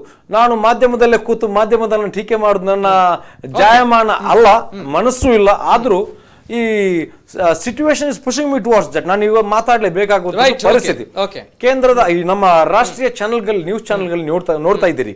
ದಿನನಿತ್ಯ ಎಷ್ಟು ಲಕ್ಷ ಜನರು ಇಡೀ ಭಾರತ ದೇಶದಿಂದ ಬೇರೆ ಬೇರೆ ಮೂಲೆಗಳಿಂದ ಎದ್ದು ಬಿಹಾರ್, ಯುಪಿ ಮತ್ತು ಛತ್ತೀಸ್ಗಢ, ಜಾರ್ಖಂಡ್ಗೆ ಯಾವ ರೀತಿಯಲ್ಲಿ ಹೋಲಿಸಿ ಹೋಗಿದ್ದಾರೆ ನೀವು ನೋಡಿದಿರಿ. ಈ ಮಧ್ಯೆ ದಾರಿಯಲ್ಲಿ ಎಷ್ಟೋ ಜನರು ಅವರ ಪ್ರಾಣವನ್ನ ಕಳ್ಕೊಂಡಿದ್ದಾರೆ, ಟ್ರೈನ್ ನಲ್ಲಿ ಕಳ್ಕೊಂಡಿದ್ದಾರೆ, ರೈಲ್ವೆ ಸ್ಟೇಷನ್ ಕಳ್ಕೊಂಡಿದ್ದಾರೆ. ಇದನ್ನು ನೋಡಿದಿರಿ. ನೀವು ಇದನ್ನ ನೋಡಿ ಸ್ವಲ್ಪ ಆಲೋಚನೆ ಮಾಡಿದ್ರೆ ಸಾಕು. ದೂರದ ರಾಷ್ಟ್ರಗಳಲ್ಲಿ ಹೋಗಿ ಈ ವಾಚ್ಮನ್ ಕೆಲಸ ಮಾಡುವನು, ಲೇಬರ್ ಕೆಲಸ ಮಾಡುವನು, ಡ್ರೈವರ್ ಕೆಲಸ ಮಾಡುವವನು, ಸೇಲ್ಸ್ ಮ್ಯಾನ್, ಇವರು ಮೆಕ್ಯಾನಿಕ್ ಕೆಲಸ ಮಾಡುವವನು, ಎಲೆಕ್ಟ್ರಿಷಿಯನ್, ಪ್ಲಂಬರ್, ಎಸಿ ಮೆಕ್ಯಾನಿಕ್, ಬೇರೆ ಬೇರೆ ಕೆಲಸಗಳು ಮಾಡ್ತಾರೆ. ಇವ್ರು ಏನ್ರಿ ಮಾಡ್ಲಿಕ್ಕೆ ಸಾಧ್ಯ? ಇವ್ರಿಗೆ ಏನಾದ್ರು ಮಾಡ್ಲಿಕ್ಕೆ ಸಾಧ್ಯನಲ್ಲಿ? ಇದು ಸರ್ಕಾರದ ಜವಾಬ್ದಾರಿ ಅಲ್ವಾ? ಇವರು ಈ ಪ್ರೈವೇಟ್ ಕಂಪನಿಯವರು ಉದ್ಯಮ ನಡೆಸಿಕೊಳ್ಳುವವರು ಇವರ ಕೆಲಸನ ಮಾಡುದು. ಇವರು ಸರ್ಕಾರ ನಿಜಕ್ಕೂ ಈ ಉದ್ಯಮಗಳಿಗೂ ಉದ್ಯೋಗಸ್ಥರಿಗೂ ನಾವು ಸರ್ಕಾರ ತುಂಬ ಹೃದಯದಿಂದ ಅವರಿಗೆ ಕೃತಜ್ಞತೆ ಸಲ್ಲಬೇಕು. ಯಾಕಂದ್ರೆ ಅವರು ವಿದೇಶಕ್ಕೆ ಹೋಗಿ ಕಷ್ಟಪಟ್ಟು ಆ ಸುಡು ಬಿಸಿಲಿನಲ್ಲಿ ಕಷ್ಟಪಟ್ಟು ಅವರು ಅಲ್ಲಿಂದ ಸಂಪಾದಿಸಿದ ದುಡ್ಡನ್ನು ತಂದು ದೇಶದಲ್ಲಿ ಖರ್ಚು ಮಾಡುದು. ಇಲ್ಲಿ ಸಂಪಾದಿಸಲಿಕ್ಕೆ ವ್ಯವಸ್ಥೆಯ ಕೊರತೆ ಇದ್ದ ಕಾರಣ ಅಲ್ಲಿ ಹೋಗುದು. ಆದ ಕಾರಣ ಸರ್ಕಾರ ಕನಿಷ್ಠ ಪಕ್ಷ ಅವರನ್ನ ತರತಕ್ಕಂತ ಒಂದು ಮಾನವೀಯತೆ, ಅವರ ಆಕ್ರಂದನ ನೋಡಿದಾಗ ಕಣ್ಣೀರು ಬರ್ತದೆ. ಅದನ್ನು ಅರಿತುಕೊಳ್ಳಿ ಅಂತ ನಾನು ನಿಜವಾಗ್ಲೂ ಸಲೀಂ ಅವರು ಹೇಳಿದಂತಹ ಮಾತು ಏನಿದೆ, ಸದ್ಯ ಪರಿಸ್ಥಿತಿ ಯಾವ ರೀತಿ ಇದೆ, ಜನಪ್ರತಿನಿಧಿಗಳು ಏನ್ ಮಾಡ್ತಾ ಇದ್ದಾರೆ, ಏನ್ ಮಾಡಬೇಕು ಅನ್ನುವಂಥದ್ದನ್ನ ಸಲೀಂ ಅವರು ಹೇಳಿದ್ದಾರೆ. ಅಂಡ್ ಯಾಕೆ ಈ ರೀತಿ ಆಗ್ತಾ ಇದೆ ಅನ್ನುವಂತಹ ಪ್ರಶ್ನೆ ನಿಜವಾಗ್ಲೂ ಕೂಡ ಸರ್ಕಾರ ತನ್ನ ಜವಾಬ್ದಾರಿಯನ್ನು ಮರೆತುಕೊಳ್ತಿದೆ, ಸರ್ಕಾರ ತಾವು ಮಾಡಬೇಕಾಗಿರುವಂತಹ ಕರ್ತವ್ಯವನ್ನು ಮರೆತುಕೊಳ್ತಿದೆ. ಈ ಸಂದರ್ಭ ಇಂತಹ ಖಾಸಗಿ ಕಂಪನಿಗಳು ಕೆಲಸ ಮಾಡ್ತಾ ಇದ್ದಾರೆ. ಈ ಅಲ್ತಾಫ್ ಉಳ್ಳಾಲ್ ಆಗಿರ್ಬೋದು, ಬಶೀರ್ ಸಾಗರ್ ಆಗಿರ್ಬೋದು, ಇಂತಹ ಯುವ ಉದ್ಯಮಿಗಳು ಕೆಲಸ ಮಾಡ್ತಾ ಇದ್ದಾರೆ. ಇಂತಹ ಸಮಾಜಕ್ಕೆ ಶಕ್ತಿಯಾಗಿ ಬದಲಾಗ್ತಾ ಇದ್ದಾರೆ ಅಂತ ಬಂದಾಗ ನಿಜವಾಗ್ಲೂ ಕೂಡ ಯಾತಕ್ಕೋಸ್ಕರ ಬೇಕು ಹಾಗಾದ್ರೆ ರಾಜಕಾರಣಿಗಳು, ಯಾತಕ್ಕೋಸ್ಕರ ಬೇಕು ಜನಪ್ರತಿನಿಧಿಗಳು ಅನ್ನುವಂಥ ಪ್ರಶ್ನೆ ಬರುತ್ತೆ. ಯಾತಕ್ಕೋಸ್ಕರ ಬೇಕು ಸರ್ಕಾರ ಅನ್ನುವಂಥ ಪ್ರಶ್ನೆಯೂ ಕೂಡ ಬರುತ್ತೆ. ಯಾಕೆ ಈ ರೀತಿ ಆಗ್ತಾ ಇದೆ ಅನ್ನುವಂಥದ್ದು. ಹೊರದೇಶದಲ್ಲಿ ನಮ್ಮವರು ಕಷ್ಟದಲ್ಲಿದ್ದಾರೆ, ಸಂಕಷ್ಟದಲ್ಲಿದ್ದಾರೆ. ಅನೇಕ ಕರೆಗಳು ನಮ್ಮ ಕಚೇರಿಗೆ ಬರ್ತಾ ಇರುತ್ತೆ. ಸೌದಿಯಿಂದ, ದುಬೈಯಿಂದ, ಕುವೈಟಿಂದ ಎಲ್ಲರೂ ಕೂಡ ಹೇಳ್ತಾ ಇರುವಂತಹ ಮಾತುಗಳು ಇಷ್ಟೇ. ಎಲ್ಲರೂ ಕೂಡ ಹೇಳ್ತಾ ಇರುವಂತಹ ದೂರುಗಳು ಇಷ್ಟೇ. ನಾವು ಹೊರ ದೇಶದಲ್ಲಿದ್ದೇವೆ, ವಿಸಿಟಿಂಗ್ ವೀಸಾದಲ್ಲಿದ್ದೇವೆ, ಈಗ ನಮಗೆ ಉದ್ಯೋಗ ಇಲ್ಲ, ಉದ್ಯೋಗ ಕಡಿತ ಆಗಿದೆ, ಸ್ಯಾಲರಿ ಸಿಗ್ತಾ ಇಲ್ಲ, ಸಂಬಳ ಇಲ್ಲ, ಸಂಬಳ ಕಡಿತ ಆಗಿದೆ, ರೂಮ್ ಬಾಡಿಗೆ ಕಟ್ಟಬೇಕು, ರೂಮ್ ಜೊತೆ ನಮ್ಮ ರೂಮ್ ನಲ್ಲಿ ಪಾಸಿಟಿವ್ ಬಂದವರಿದ್ದಾರೆ, ನಾವು ಹೇಗೆ ಬದುಕಬೇಕು, ನಮ್ಮ ಮನೆಯವರು ಊರಿನಲ್ಲಿದ್ದಾರೆ, ಹೇಗೆ ಅವರನ್ನು ನೋಡ್ಕೊಳ್ಬೇಕು ಅನ್ನುವಂತಹ ಮಾತನ್ನು ಕೇಳ್ತಾ ಇದ್ದಾರೆ ಅವರುಗಳು. ಆದ್ರೆ ಒಂದು ಮಾತು ಹೇಳ್ತಾರೆ, ಕೇರಳ ಅನ್ನುವಂಥ ರಾಜ್ಯ ಇದೆ, ದಿನಂಪ್ರತಿ ಫ್ಲೈಟ್ಗಳು ಬರುತ್ತೆ, ಎಲ್ಲರನ್ನು ಕರ್ಕೊಂಡು ಹೋಗುವಂತ ಕೆಲಸಗಳು ಆಗ್ತಾ ಇದೆ. ನಾವುಗಳು ಯಾಕೆ ನಮ್ಮ ಸರ್ಕಾರಕ್ಕೆ ಬೇಡವಾ, ಅಥವಾ ನಮ್ಮನ್ನು ಯಾಕೆ ಅಸಡ್ಡೆ ಮಾಡ್ತಾ ಇದ್ದಾರೆ, ನಾವುಗಳು ಯಾಕೆ ಆಲಸ್ಯ ಆಗ್ತಾ ಇದೆ ಅನ್ನುವಂಥ ಪ್ರಶ್ನೆ ಅವ್ರು ಕೇಳ್ತಾ ಇದ್ದಾರೆ. ಹಾಗಾದ್ರೆ ಯಾರ ತಪ್ಪು? ನಾವು ಮತ ಹಾಕಿ ಚುನಾಯಿತ ಮಾಡಿರುವಂತಹ ಜನಪ್ರತಿನಿಧಿಗಳು, ಅಥವಾ ನಾವು ಮಾಡಿರುವಂತಹ ತಪ್ಪ ಅಂತವರಿಗೆ ನಾವು ಚುನಾಯಿತ ಮಾಡಿರುವಂತದ್ದು? ಇಂತಹ ಹಲವಾರು ಪ್ರಶ್ನೆಗಳು ಜನರು ಕೇಳ್ತಾ ಇದ್ದಾರೆ. ಒಟ್ಟಿನಲ್ಲಿ ಜನಸಾಮಾನ್ಯ ಸಂಕಷ್ಟದಲ್ಲಿದ್ದಾನೆ. ಒಬ್ಬ ಜನಪ್ರತಿನಿಧಿಗೆ ಆತನ ಶಕ್ತಿ, ಸಾಮರ್ಥ್ಯ, ಜನಪರವಾಗಿರುವಂತ ಕೆಲಸ ಮಾಡ್ಬೇಕು ಅಂತ ಹೇಳಿದ್ರೆ ಇದು ಸಕಾಲ. ಈ ಸಂದರ್ಭವನ್ನು ಮಾಡಬೇಕಾಗುತ್ತೆ. ಆದ್ರೆ ಉಪಯೋಗ ಮಾಡ್ತಾ ಇಲ್ಲ, ಇದು ದುರಂತ ಕೂಡ ಹೌದು. ಅಂಡ್ ಇನ್ನೊಂದು ಕರೆ ಇದೆ. ಹಲೋ ಸರ್, ನಮಸ್ತೆ. ಹಲೋ, ನಮಸ್ತೆ ಸರ್. ನಮಸ್ತೆ. ತಮ್ಮ ಹೆಸರು ಎಲ್ಲಿಂದ ಕರೆ ಮಾಡ್ತಾರೆ? ಓಕೆ, ಅಬ್ದುಲ್ ರೆಹಮಾನ್ ಅವರು ಕೃಷ್ಣಾಪುರದಿಂದ. ನಮಸ್ತೆ ಸರ್, ಮಾತಾಡಿ ಸರ್. ನಮಸ್ತೆ ಸರ್. ಎಕ್ಸ್ಪರ್ಟೈಸ್ ಕಂಪನಿಯಿಂದ ನಾನು ಬಂದಿದ್ದೀನಿ. ಅಂದ್ರೆ ಎಕ್ಸ್ಪರ್ಟೈಸ್ ಕಂಪನಿ ನಮ್ಗೆ ಎಷ್ಟು ಉಪಕಾರ ಮಾಡಿದೆ ಅಂದ್ರೆ, ಎಕ್ಸ್ಪರ್ಟೈಸ್ ಕಂಪನಿಯಲ್ಲಿ ನಾವು ಮಾರ್ಚ್ ಇಂದ ನಮ್ಗೆ ಅಂದ್ರೆ ಲಾಕ್ಡೌನ್ ಆಯ್ತು. ಮಾರ್ಚ್ ಇಂದ ಲಾಕ್ಡೌನ್ ಆದ್ಮೇಲೆ ನಮ್ಗೆ ಕೆಲಸ ಇರ್ಲಿಲ್ಲ. ಕೆಲಸ ಇದ್ದಾದ್ಮೇಲೆ ನಾವು ರೂಮ್ ಅಲ್ಲಿ ಇದ್ವಿ. ರೂಮ್ ಅಲ್ಲಿ ಇದ್ದಕ್ಕೆ ನಮ್ಗೆ ವಸತಿ ಮತ್ತೆ ಊಟದ ವ್ಯವಸ್ಥೆ ಮಾಡಿದ್ರು. ಒಳ್ಳೆ ರೆಸ್ಪಾನ್ಸಿಬಿಲಿಟಿ ತೆಗೆದು ನಮ್ ಜವಾಬ್ದಾರಿಯಿಂದ ನಮ್ನು ಊರಿಗೆ ಕಳಿಸಿದ್ರು. ಊರಿಗೆ ಕಳಿಸಿ ಇಲ್ಲಿದ್ದು ಕ್ವಾರಂಟೈನ್ ವ್ಯವಸ್ಥೆ ಸಂಪೂರ್ಣವಾಗಿ ಅವ್ರು ನೋಡ್ಕೊಂಡಿದ್ದಾರೆ ಸರ್. ಅವರಿಗೆ ತುಂಬ ಧನ್ಯವಾದ ಹೇಳ್ತೇನೆ. ಮತ್ತು ಇನ್ನೆರಡು ಕಂಪನಿ ಕೂಡ ಇದೆ ಸರ್, ಅವರು ಕೂಡ ತುಂಬಾ ಒಳ್ಳೆ ಕೆಲಸ ಮಾಡಿದ್ದಾರೆ. ಅಲ್ಹಮ್ದುಲಿಲ್ಲಾ, ಅವರಿಗೆ ಅಲ್ಲಾಹನ ಬಳಿ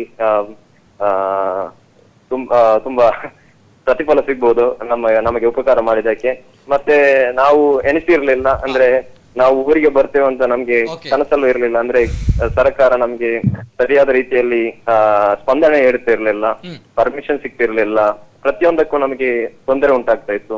ತೊಂದರೆ ಉಂಟಾಗುವ ಸಮಯದಲ್ಲಿ ಅದನ್ನು ಸಕಲ ರೀತಿಯಲ್ಲಿ ಅವರು ಮನವಿ ಕೊಟ್ಟು ಎಲ್ಲಿಗೆಲ್ಲ ಮನವಿ ಕೊಡ್ಬೇಕು ಕೇಂದ್ರ ಸರ್ಕಾರಕ್ಕೂ ರಾಜ್ಯ ಸರ್ಕಾರಕ್ಕೂ. ಈಗ ಹೇಗಿದ್ದೀರಾ? ಊರಲ್ಲಿ ಇದ್ದೀರಾ ತಾವು? ಹೇಗಿದ್ದೀರಾ ಈಗ?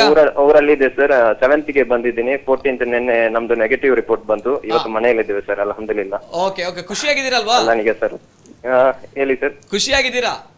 ಖುಷಿಯಾಗಿದ್ದೀವಿ ಸರ್. ಅವರಿಗೆ ಅವರ ಬ್ರದರ್ಸ್ ಗೆ ಥ್ಯಾಂಕ್ಸ್ ಹೇಳ್ತೀನಿ ಸರ್. ಖುಷಿಯಾಗಿರಿ. ಆದಷ್ಟು ಬೇಗ ಉಳಿದವರು ಕೂಡ ಆದಷ್ಟು ಬೇಗ ಊರಿಗೆ ಬರ್ತಾರೆ. ಅದೇ ರೀತಿ ಕಾರ್ಯಕ್ರಮ ಸಾಮಾಜಿಕ ಜಾಲತಾಣದಲ್ಲೂ ಕೂಡ ಹೋಗ್ತಾ ಇದೆ. ಅಂಡ್ ಅದೇ ರೀತಿ ಅಬೂಬಕ್ಕರ್ ಅಬು ಅನ್ನುವಂಥವರು ಮೆಸೇಜ್ ಮಾಡಿದರೆ, sir still no direct flight came from Oman to Mangalore ಅನ್ನುವಂತಹ ಮಾತನ್ನು ಹೇಳ್ತಾ ಇದ್ದಾರೆ. ಅನೇಕ ಜನರು ಅವರವರ ಕಂಪ್ಲೇಂಟ್ ಗಳನ್ನ ಹಾಕ್ತಾ ಇದ್ದಾರೆ, ಸರ್ ಫ್ಲೈಟ್ ಕಳಿಸಿ ಕೊಡಿ ಸರ್, ಫ್ಲೈಟ್ ಬರ್ತಾ ಇಲ್ಲ ಅನ್ನುವಂಥದ್ದು. ನಾವ್ ಯಾಕೆ ಅಸಡ್ಡೆ ಆಗಿದೀವಿ ಅನ್ನುವಂತಹ ಮೆಸೇಜ್ ಗಳನ್ನ ಹಾಕ್ತಾ ಇದ್ದಾರೆ. ಹಾಗಾದ್ರೆ ಇದು ಕೇಳಬೇಕಾಗಿರುವಂತದ್ದು ನಮ್ಮ ಜನಪ್ರತಿನಿಧಿಗಳಿಗೆ, ಇಲ್ಲಿಯ MLA ಗಳಿಗೆ, ಇಲ್ಲಿಯ MP ಗಳಿಗೆ ಏನ್ ಮಾಡ್ತಾ ಇದ್ದಾರೆ ಅನ್ನುವಂಥದ್ದು ಹೇಳಿದ್ದಾರೆ. ದೊಡ್ಡ ದೊಡ್ಡ ಭರವಸೆಗಳನ್ನು ಕೊಟ್ಟಿದ್ದಾರೆ. ಹೊರ ದೇಶದಲ್ಲಿರುವಂತಹ ನಮ್ಮವರು ಸಂಕಷ್ಟದಲ್ಲಿದ್ದಾರೆ, ನಾವು ಅವರಿಗೋಸ್ಕರ ಕೆಲಸ ಮಾಡ್ತಾ ಇದ್ದೇವೆ ಅನ್ನುವಂಥದ್ದು ಮಾಡ್ತಾ ಇಲ್ಲ ಅನ್ನುವಂತಹ ದೊಡ್ಡ ಮಟ್ಟದ ದೂರು ಆರೋಪಗಳು ಕೇಳಿ ಬರ್ತಾ ಇದೆ. ಅಂಡ್ ಇನ್ನೊಂದು ಕರೆ ಇದೆ. ಹಲೋ ಸರ್, ನಮಸ್ತೆ. ಮೊಹಮ್ಮದ್ ನಿಯಾಜ್ ಫ್ರಮ್ ಮ್ಯಾಂಗ್ಳೂರ್. ಮೊಹಮ್ಮದ್ ನಿಯಾಜ್ ಅವರು ಮಂಗಳೂರಿಂದ. ನಮಸ್ತೆ ಮೊಹಮ್ಮದ್ ನಿಯಾಜ್ ಅವರೇ, ಮಾತಾಡಿ ಸರ್. ನಮಸ್ತೆ ಸರ್. ಮಾತಾಡಿ ಸರ್. ಸರ್ ಅದೇ ನಾನು ನಿಮ್ಮ ಲೈವ್ ಅಲ್ಲಿ ನೋಡ್ತಾ ಇದ್ದೇನೆ. ಇದೊಂದು ಸ್ಯಾಕೋ ಕಂಪನಿಯವರು ಅಲ್ತಾಫ್ ಉಳ್ಳಾಲ್ ಮತ್ತು ಬಶೀರ್ ಸಾಗರ್ ಅವರದ್ದು ಬಹಳ ಒಂದು ಒಳ್ಳೆ ಒಂದು ಸೇವೆ ಅಂತ ಹೇಳ್ಬೋದು. Yes, okay. ಮತ್ತೆ ನಮ್ಮ ಶೇಖ್ ಕರ್ನೇರ್ ಅವರ ಎಕ್ಸ್ಪರ್ಟೈಸ್ ಅವರಿಂದನೂ ಒಂದು ಒಳ್ಳೆ, ನಿಜವಾಗ್ಲೂ ನನ್ನ ಒಂದು ಅನಿಸಿಕೆ ಪ್ರಕಾರ ಇದೊಂದು ಭಾರತದ ಇತಿಹಾಸದಲ್ಲಿ ಸ್ಯಾಕೋ ಅವರು ಏನಿದ್ದಾರೆ, ಈ ಅಲ್ತಾಫ್ ಉಳ್ಳಾಲ್ ಮತ್ತು ಮಿಸ್ಟರ್ ಬಶೀರ್ ಸಾಗರ್ ಮತ್ತೆ ಮಿಸ್ಟರ್ ಅಲ್ತಾಫ್ ಉಳ್ಳಾಲ್ ಅವರಿಂದ ಅವರ ಯಾವುದೇ ಒಂದು ಕಾರ್ಮಿಕರಿಲ್ಲದೆ ಇದೊಂದು ಮಾನವೀಯತೆ, ಒಂದು ಹ್ಯುಮ್ಯಾನಿಟಿ, ಇದೊಂದು ಬಾರಿ ಒಂದು ಒಳ್ಳೆ ಕೆಲಸ ಅಂತ ನಂದೊಂದು ಅಭಿಪ್ರಾಯ. ಯಾಕಂದ್ರೆ ಇದೊಂದು ಭಾರತದ ಇತಿಹಾಸದಲ್ಲೇ ಮೊಟ್ಟ ಮೊದಲನೇ ಬಾರಿಗೆ ಈ ತರ ಆಗಿದೆ ಅಂತ ನಾನು ಹೇಳ್ತಾ ಇದ್ದೇನೆ. ಯಾಕಂದ್ರೆ ಈ ತರ ಅಂದ್ರೆ ಅವ್ರದ್ದು ಯಾವುದೇ ಒಂದು ಕಾರ್ಮಿಕರಿಲ್ಲ ಇದರಲ್ಲಿ. ಕ್ಯಾನ್ಸರ್ ಪೇಷಂಟ್ ಇದ್ದಾರೆ, ಗರ್ಭಿಣಿಯರು ಇದ್ದಾರೆ, ಇದರಲ್ಲಿ ಹಿರಿಯರು, ನಾಗರಿಕರು, ಮತ್ತೆ ಸಣ್ಣ ಪುಟ್ಟ ಮಕ್ಕಳು. ನಮಗೆ ಇದು ನಮಗೆ ಉಂಟಲ್ಲ ಒಂದು ಮಾರ್ಗದರ್ಶಿ ಆಗ್ಬೇಕು. ಯಾಕೆಂದ್ರೆ ನಾವು ಜನ್ಮತ ನಾವು ಕೈಯನ್ನ ಮುಚ್ಕೊಂಡು ಬರ್ತೇವೆ, ನಾವು ಹೋಗುವಾಗ ಕೈ ಬಿಟ್ಟನ್ನು ಹೋಗ್ತೀವಿ. ಯಾಕಂದ್ರೆ ಅಲ್ಲಿಗೆ ಯಾರು ತಗೊಂಡು ಹೋಗುದಿಲ್ಲ. ಯಾಕಂದ್ರೆ ಗಾದೆ ಇದೆ, ಇಲ್ಲಿರುವುದು ಸುಮ್ಮನೆ, ಅಲ್ಲಿರುವುದು ನಮ್ಮನೆ. ಇದೊಂದು ನಾವು ಕಾರ್ಯ ಮಾಡೋದ್ರಿಂದ ಇಲ್ಲಿಗೂ ನಮಗೆ ಬೆನಿಫಿಟ್ಸ್ ಇದೆ, ಆ ಲೋಕಕ್ಕೂ ಅಂದ್ರೆ ಇಹಲೋಕಕ್ಕೂ ಪರಲೋಕಕ್ಕೂ. ನಾನೊಂದು ವಚನವನ್ನು, ಪ್ರವಾದಿ ವಚನವನ್ನು ಹೇಳಲಿಕ್ಕೆ ಇಷ್ಟಪಡ್ತೇನೆ. ಚಾರಿಟಿ ನೀವು ಕೊಡೋದ್ರಿಂದ ನಿಮ್ಮ ದುಡ್ಡು ಇನ್ಕ್ರೀಸ್ ಆಗತ್ತೆ ಹೊರತು ಡಿಕ್ರೀಸ್ ಆಗತ್ತೆ. ಯಾಕಂದ್ರೆ ಇದೊಂದು ಪುಣ್ಯದ ಕಾರ್ಯ. ನಿಜವಾಗ್ಲು right sir. Thank you so much. Yes ಅದೇ ರೀತಿ ಸರ್ ಮೊಹಮ್ಮದ್ ಶಾರಿಫ್ ಅವರು ಈ ಸಂದರ್ಭ ನಾನು ಕೇಳ್ತಾ ಇರುವಂತಹ ಪ್ರಶ್ನೆ, ಸೌದಿ ಅಲ್ಲಿ ಅವರು ಅದೇ ರೀತಿ ಹೊರ ರಾಜ್ಯದಲ್ಲಿ ಹೊರ ದೇಶದಲ್ಲಿರುವಂತಹ ನಮ್ಮವರು ಕೇಳ್ತಾ ಇರುವಂತಹ ಮಾತುಗಳು, ಸರ್ಕಾರಕ್ಕೆ ನಾವು ಬೇಡವಾದ್ವಾ ಅನ್ನುವಂಥ ಪ್ರಶ್ನೆಯನ್ನು ಕೇಳ್ತಾ ಇದ್ದಾರೆ. ನಮ್ಮನ್ನ ಅಸಡ್ಡೆ ಮಾಡ್ತಾ ಇದೆಯಾ ಸರ್ಕಾರ ಅನ್ನುವಂಥದ್ದು ಏನ್ ಹೇಳಿಕ್ಕೆ ಇಷ್ಟಪಡ್ತೀರಾ ಸರ್ ಕೊನೆಯದಾಗಿ ಶಾರಿಫ್ ಅವರು? ಕೊನೆಯದಾಗಿ ಹೇಳಿಕ್ಕಿರೋದು ಸರ್, ನೋಡಿ ಈ ಕೊರೋನಾ ಬಂದ ನಂತರ ಈ ಒಂದು 2.5 ತಿಂಗಳಲ್ಲಿ ನೋಡಿ ಬಹಳಷ್ಟು ಮರಣ ಸಂಭವಿಸಿದೆ. ಕೊರೋನಾ ಅದು ಜಾಸ್ತಿ ಆಗ್ತಾ ಉಂಟು. ಉದಾಹರಣೆ ಹೇಳುದಾದ್ರೆ ಕಳೆದ ವಾರ ಒಬ್ಬ ಒಕ್ಕತ್ತೂರ್ನ ಒಬ್ಬ ವ್ಯಕ್ತಿ ಮರಣ ಹೊಂದಿದ್ರು, ಮತ್ತೊಂದು ನಮ್ಮ ಈ ಉಡುಪಿ ಹತ್ತಿರದ ವ್ಯಕ್ತಿಯೊಬ್ರು ಮರಣ ಹೊಂದಿದ್ರು. ಒಂದು ವಾರದಲ್ಲಿ 2 ಮರಣ ಸಂಭವಿಸಿದೆ. ಇದು ಕೊರೋನಾದಿಂದ ಸಂಭವಿಸಿದಂತ ಮರಣ.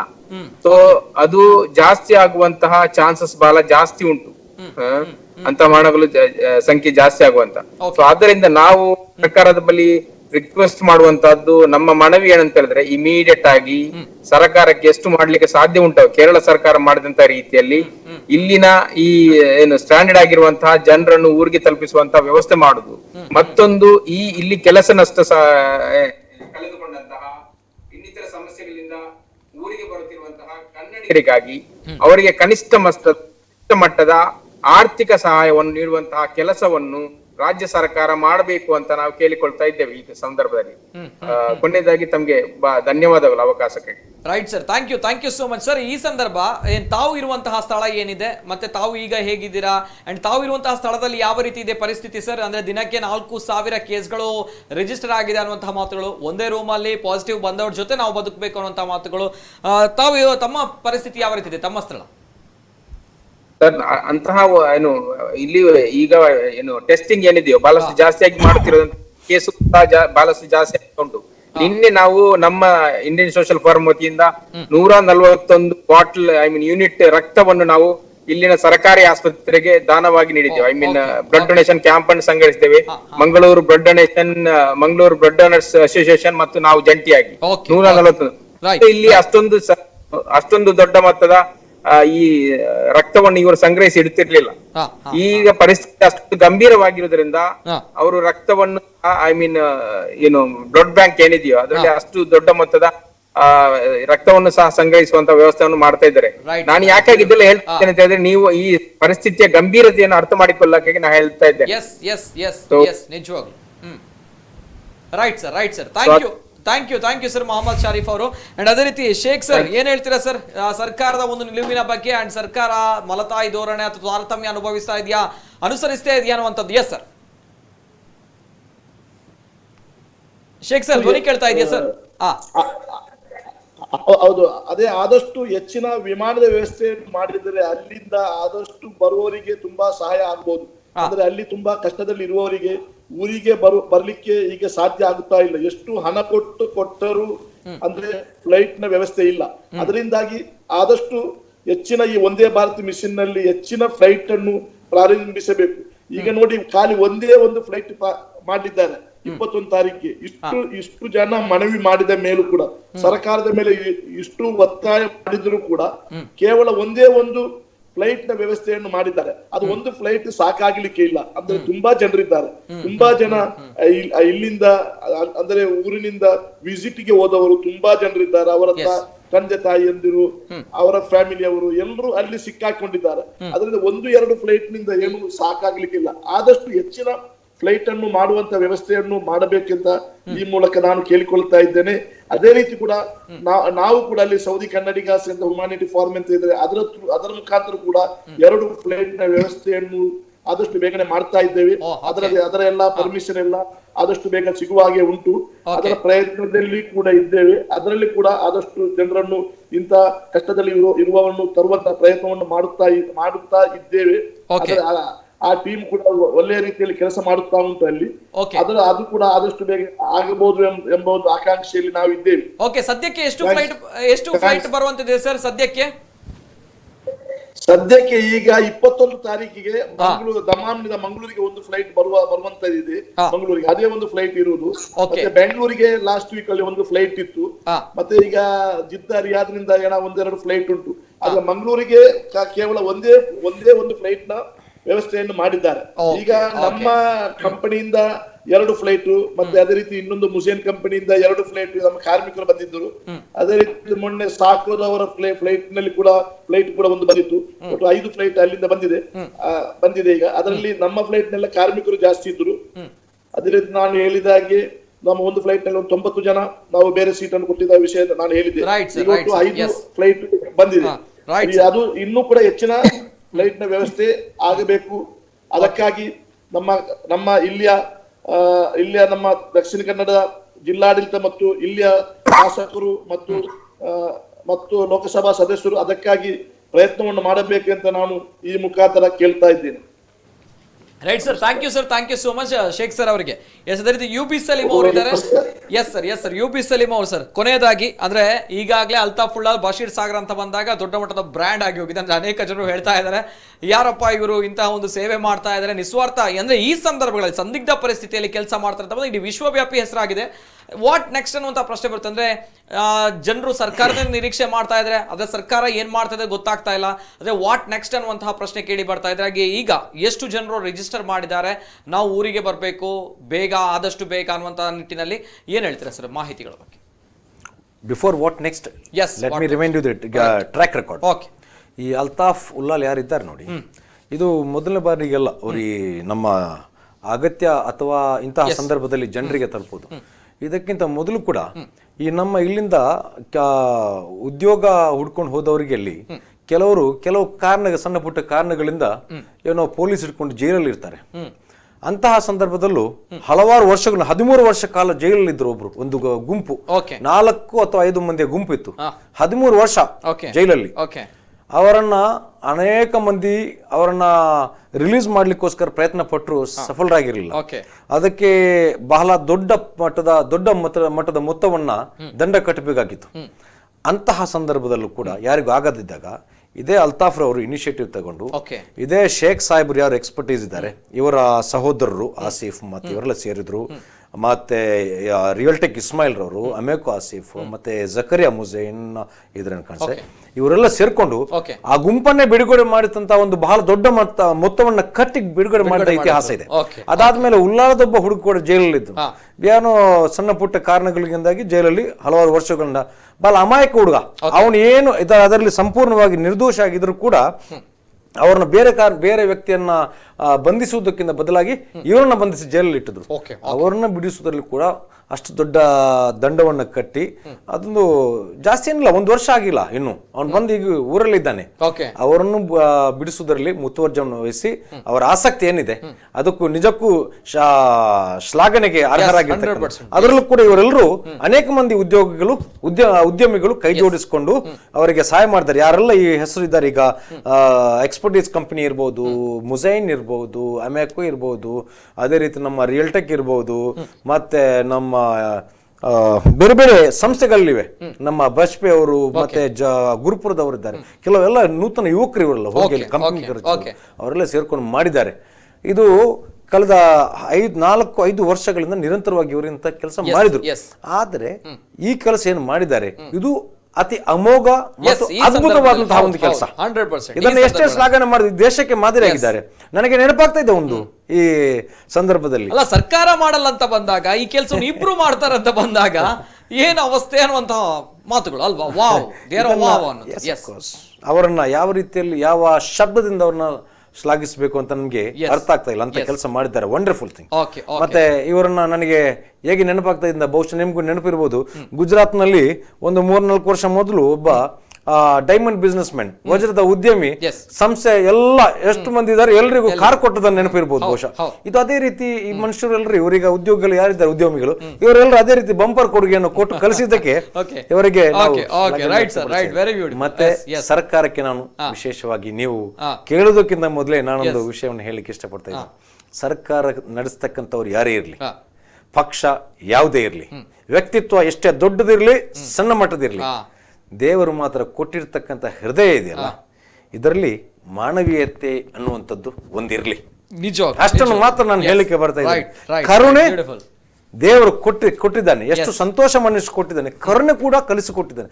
ಕರುಣೆ ಮಿಡಿಯತಕ್ಕಂಥ ಒಂದು ಕೆಲಸ ಸರ್ಕಾರದಿಂದ ಆಗ್ಲಿ ಅಂತ ಹೇಳ್ತಾ ಇದ್ದೇನೆ, ಮತ್ತೆ ಬೇರೆ ಏನನ್ನು ಕೇಳ್ತಾ ಇಲ್ಲ. ದಯವಿಟ್ಟು ಸರ್ಕಾರ ನೀವು ನಮ್ಮ ಕನ್ನಡಿಗರನ್ನ ರಕ್ಷಿಸಿ, ಬಹಳ ಕಷ್ಟದಲ್ಲಿದ್ದಾರೆ. ಕೇವಲ ಸೌದಿ ಅಲ್ಲ, ಅನೇಕ ರಾಷ್ಟ್ರಗಳಿದ್ದಾರೆ, ಅವರನ್ನು ರಕ್ಷಿಸತಕ್ಕಂಥ ಕೆಲಸ ಸರ್ಕಾರ ಮಾಡ್ಲಿ ಅಂತ. Thank you so much. Yes, ಇದೆ ಹಾಟ್ ಇಶ್ಯೂ ಅನ್ನುವಂಥದ್ದು ಎಲ್ಲರೂ ಕೂಡ ಹೇಳ್ತಾ ಇದ್ರೆ, ಇಡೀ ದೇಶ ಇಬ್ರು ಯುವಕರ ಸುತ್ತ ತಿರುಗಿ ನೋಡುತ್ತೆ, ಯಾರಿವರು ಅನ್ನುವಂಥದ್ದು. ಅಂದ್ರೆ ಇಡೀ ಸರ್ಕಾರ ಮಾಡಕ್ಕಾಗದಂತಹ ಕೆಲಸವನ್ನ ಇಬ್ರು ಉದ್ಯಮಿಗಳು ಮಾಡ್ತಾರೆ ಅಂತ ಬಂದಾಗ ಹ್ಯಾಟ್ಸ್ ಆಫ್ ಹೇಳಲೇಬೇಕು ಅವರಿಗೆ, ಅಲ್ತಾಫ್ ಉಳ್ಳಾಲ್ ಅವರಿಗೆ, ಅದೇ ರೀತಿ ಬಶೀರ್ ಸಾಗರ್ ಅವರಿಗೆ. ಅಂದ್ರೆ ಹೊರ ದೇಶದಲ್ಲಿರುವಂತಹ ನಮ್ಮವರನ್ನ 175 ಕನ್ನಡಿಗರನ್ನ ನಮ್ಮ ಊರಿಗೆ ಕಳಿಸುವಂತಹ, ಮರಳಿ ತರುವಂತಹ ಒಂದು ಪುಣ್ಯದ ಕೆಲಸ ಮಾಡಿದ್ದಾರೆ. ಈ ಒಂದು ಕೊರೋನಾ ಅನ್ನುವಂತಹ ಸಂದಿಗ್ಧ ಪರಿಸ್ಥಿತಿಯಲ್ಲಿ ಮಾನವೀಯತೆ, ಹೃದಯವಂತಿಕೆ ಎಲ್ಲವೂ ಕೂಡ ಮೆರೆದಿದ್ದಾರೆ. ನಿಜವಾಗ್ಲೂ ಕೂಡ ಅದ್ಭುತವಾಗಿರುವಂತದ್ದು. ಒನ್ಸ್ ಅಗೇನ್ ಹ್ಯಾಟ್ಸ್ ಆಫ್ ನಮ್ಮ ಕುಡ್ಲ ವಾಹಿನಿಯಿಂದ. ಅದೇ ರೀತಿ ನಮ್ಮ ಜೊತೆ ಸೌದಿಯಿಂದ ಅಲ್ಲಿನ ಗಣ್ಯ ವ್ಯಕ್ತಿಗಳು, ಅಂದ್ರೆ ಏನು ಸಮಸ್ಯೆಗಳು ಅಲ್ಲಿ ಆಗ್ತಾ ಇದೆ ಅನ್ನುವಂತ ಮಟ್ಟಿಗೆ ಎಳೆಯಾಗಿ ಅಲ್ಲಿನ ಚಿತ್ರಣವನ್ನ ಬಿಚ್ಚಿಟ್ಟಿದ್ದಾರೆ. ಆದ್ರೆ ಜನರು ಕೇಳ್ತಾ ಇರುವಂತದ್ದು ಇಷ್ಟೇ, ನಾವು ಕಷ್ಟದಲ್ಲಿದ್ದೇವೆ, ಸಂಕಷ್ಟದಲ್ಲಿದ್ದೇವೆ, ಈ ಸಂದರ್ಭ ಸರ್ಕಾರ ನಮ್ಮ ಜೊತೆ ಆಗ್ಬೇಕು, ನಮ್ಮ ಕಷ್ಟಕ್ಕೆ ಸಂಕಷ್ಟಕ್ಕೆ ಸ್ಪಂದಿಸಬೇಕು ಅನ್ನುವಂತಹ ಮಾತನ್ನ ಅಲ್ಲಿ ಅವರು ಹೇಳ್ತಾ ಇದ್ದಾರೆ. ಅನೇಕ ಕರೆಗಳು ಬರ್ತಾ ಇದೆ, ಆದ್ರೆ ಸ್ವೀಕಾರ ಮಾಡ್ಲಿಕ್ಕೆ ಆಗಲ್ಲ ಅನ್ನುವಂಥದ್ದು, ಸಮಯದ ಅವಕಾಶ ತುಂಬಾನೇ ಇದೆ. ಅಂಡ್ ನಮ್ಮ ಜೊತೆ ಗಣ್ಯ ವ್ಯಕ್ತಿಗಳು ಮೊಹಮ್ಮದ್ ಶಾರಿಫ್ ಅವರು, president Indian social forum, S Karnataka chapter. Thank you sir, thank you so much Sharif ಅವರಿಗೆ. ಅಂಡ್ ಅದೇ ರೀತಿ KS ಶೇಖ್ ಅವರಿಗೆ, expertise contracting company limited. Thank you sir, thank you so much both of you. Right sir, thank you so much. And ಅದೇ ರೀತಿ ನಮ್ಮ ಜೊತೆ UB Saleem ಅವರು, ಸ್ಯಾಕೋನ Mangalore team ನಮ್ಮ ಜೊತೆ ಇದ್ದಾರೆ. Thank you sir, thank you so much. ನಮ್ಮ ಕೂಡಲ ಚಾನೆಲ್ಗೆ ವಿಶೇಷವಾಗಿ ನಾನು ಕೃತಜ್ಞತೆ ಸಲ್ಲಿಸ್ತಾ ಇದ್ದೇನೆ. ಇವರೆಲ್ಲರನ್ನ ಗುರುತಿಸಿ ಸಮಾಜ ಮುಂದೆ ತಂದಿದ್ದೀರಾ, ನಿಮಗೂ ನಾನು ಧನ್ಯವಾದ. Thank you so much U B Salim ಅವರು. ಅವರ ಮಾತುಗಳು ಏನಿತ್ತು ಹರಿತವಾಗಿತ್ತು ಅಂಡ್ ಮಾತುಗಳು ಅಷ್ಟೇ ಅರ್ಥಪೂರ್ಣವಾಗಿತ್ತು. ಏನ್ ಮಾಡಬೇಕು ಸರ್ಕಾರ ಅನ್ನುವಂತಹ ಮಾತಿನ ಬಗ್ಗೆ ನಿಜವಾಗ್ಲೂ ಅದ್ಭುತವಾಗಿ ಹೇಳಿದ್ರು. ಅಂಡ್ ಜಕ್ರಿಯಾ ಜೋಕಟ್ಟೆ ಅವರು CEO Al Muzain, thank you so much sir. ತಮಗೂ ಕೂಡ ಸಮಾಜಮುಖಿಯಾಗಿರುವಂತಹ ಕೆಲಸ ಮಾಡಿದಕ್ಕೆ. ಇದು ಇವತ್ತಿನ ವಿಶೇಷ. ನಿರಂತರ ಸುದ್ದಿ ಹಾಗೂ ಮನೋರಂಜನೆಗಾಗಿ ನೋಡ್ತಾ ಇರಿ ನಮ್ಮ ಕುಡ್ಲ 24/7. ಎಲ್ಲೇ ಮೀರಿದಂತಹ ಮುಸಲ್ಮಾನರನ್ನು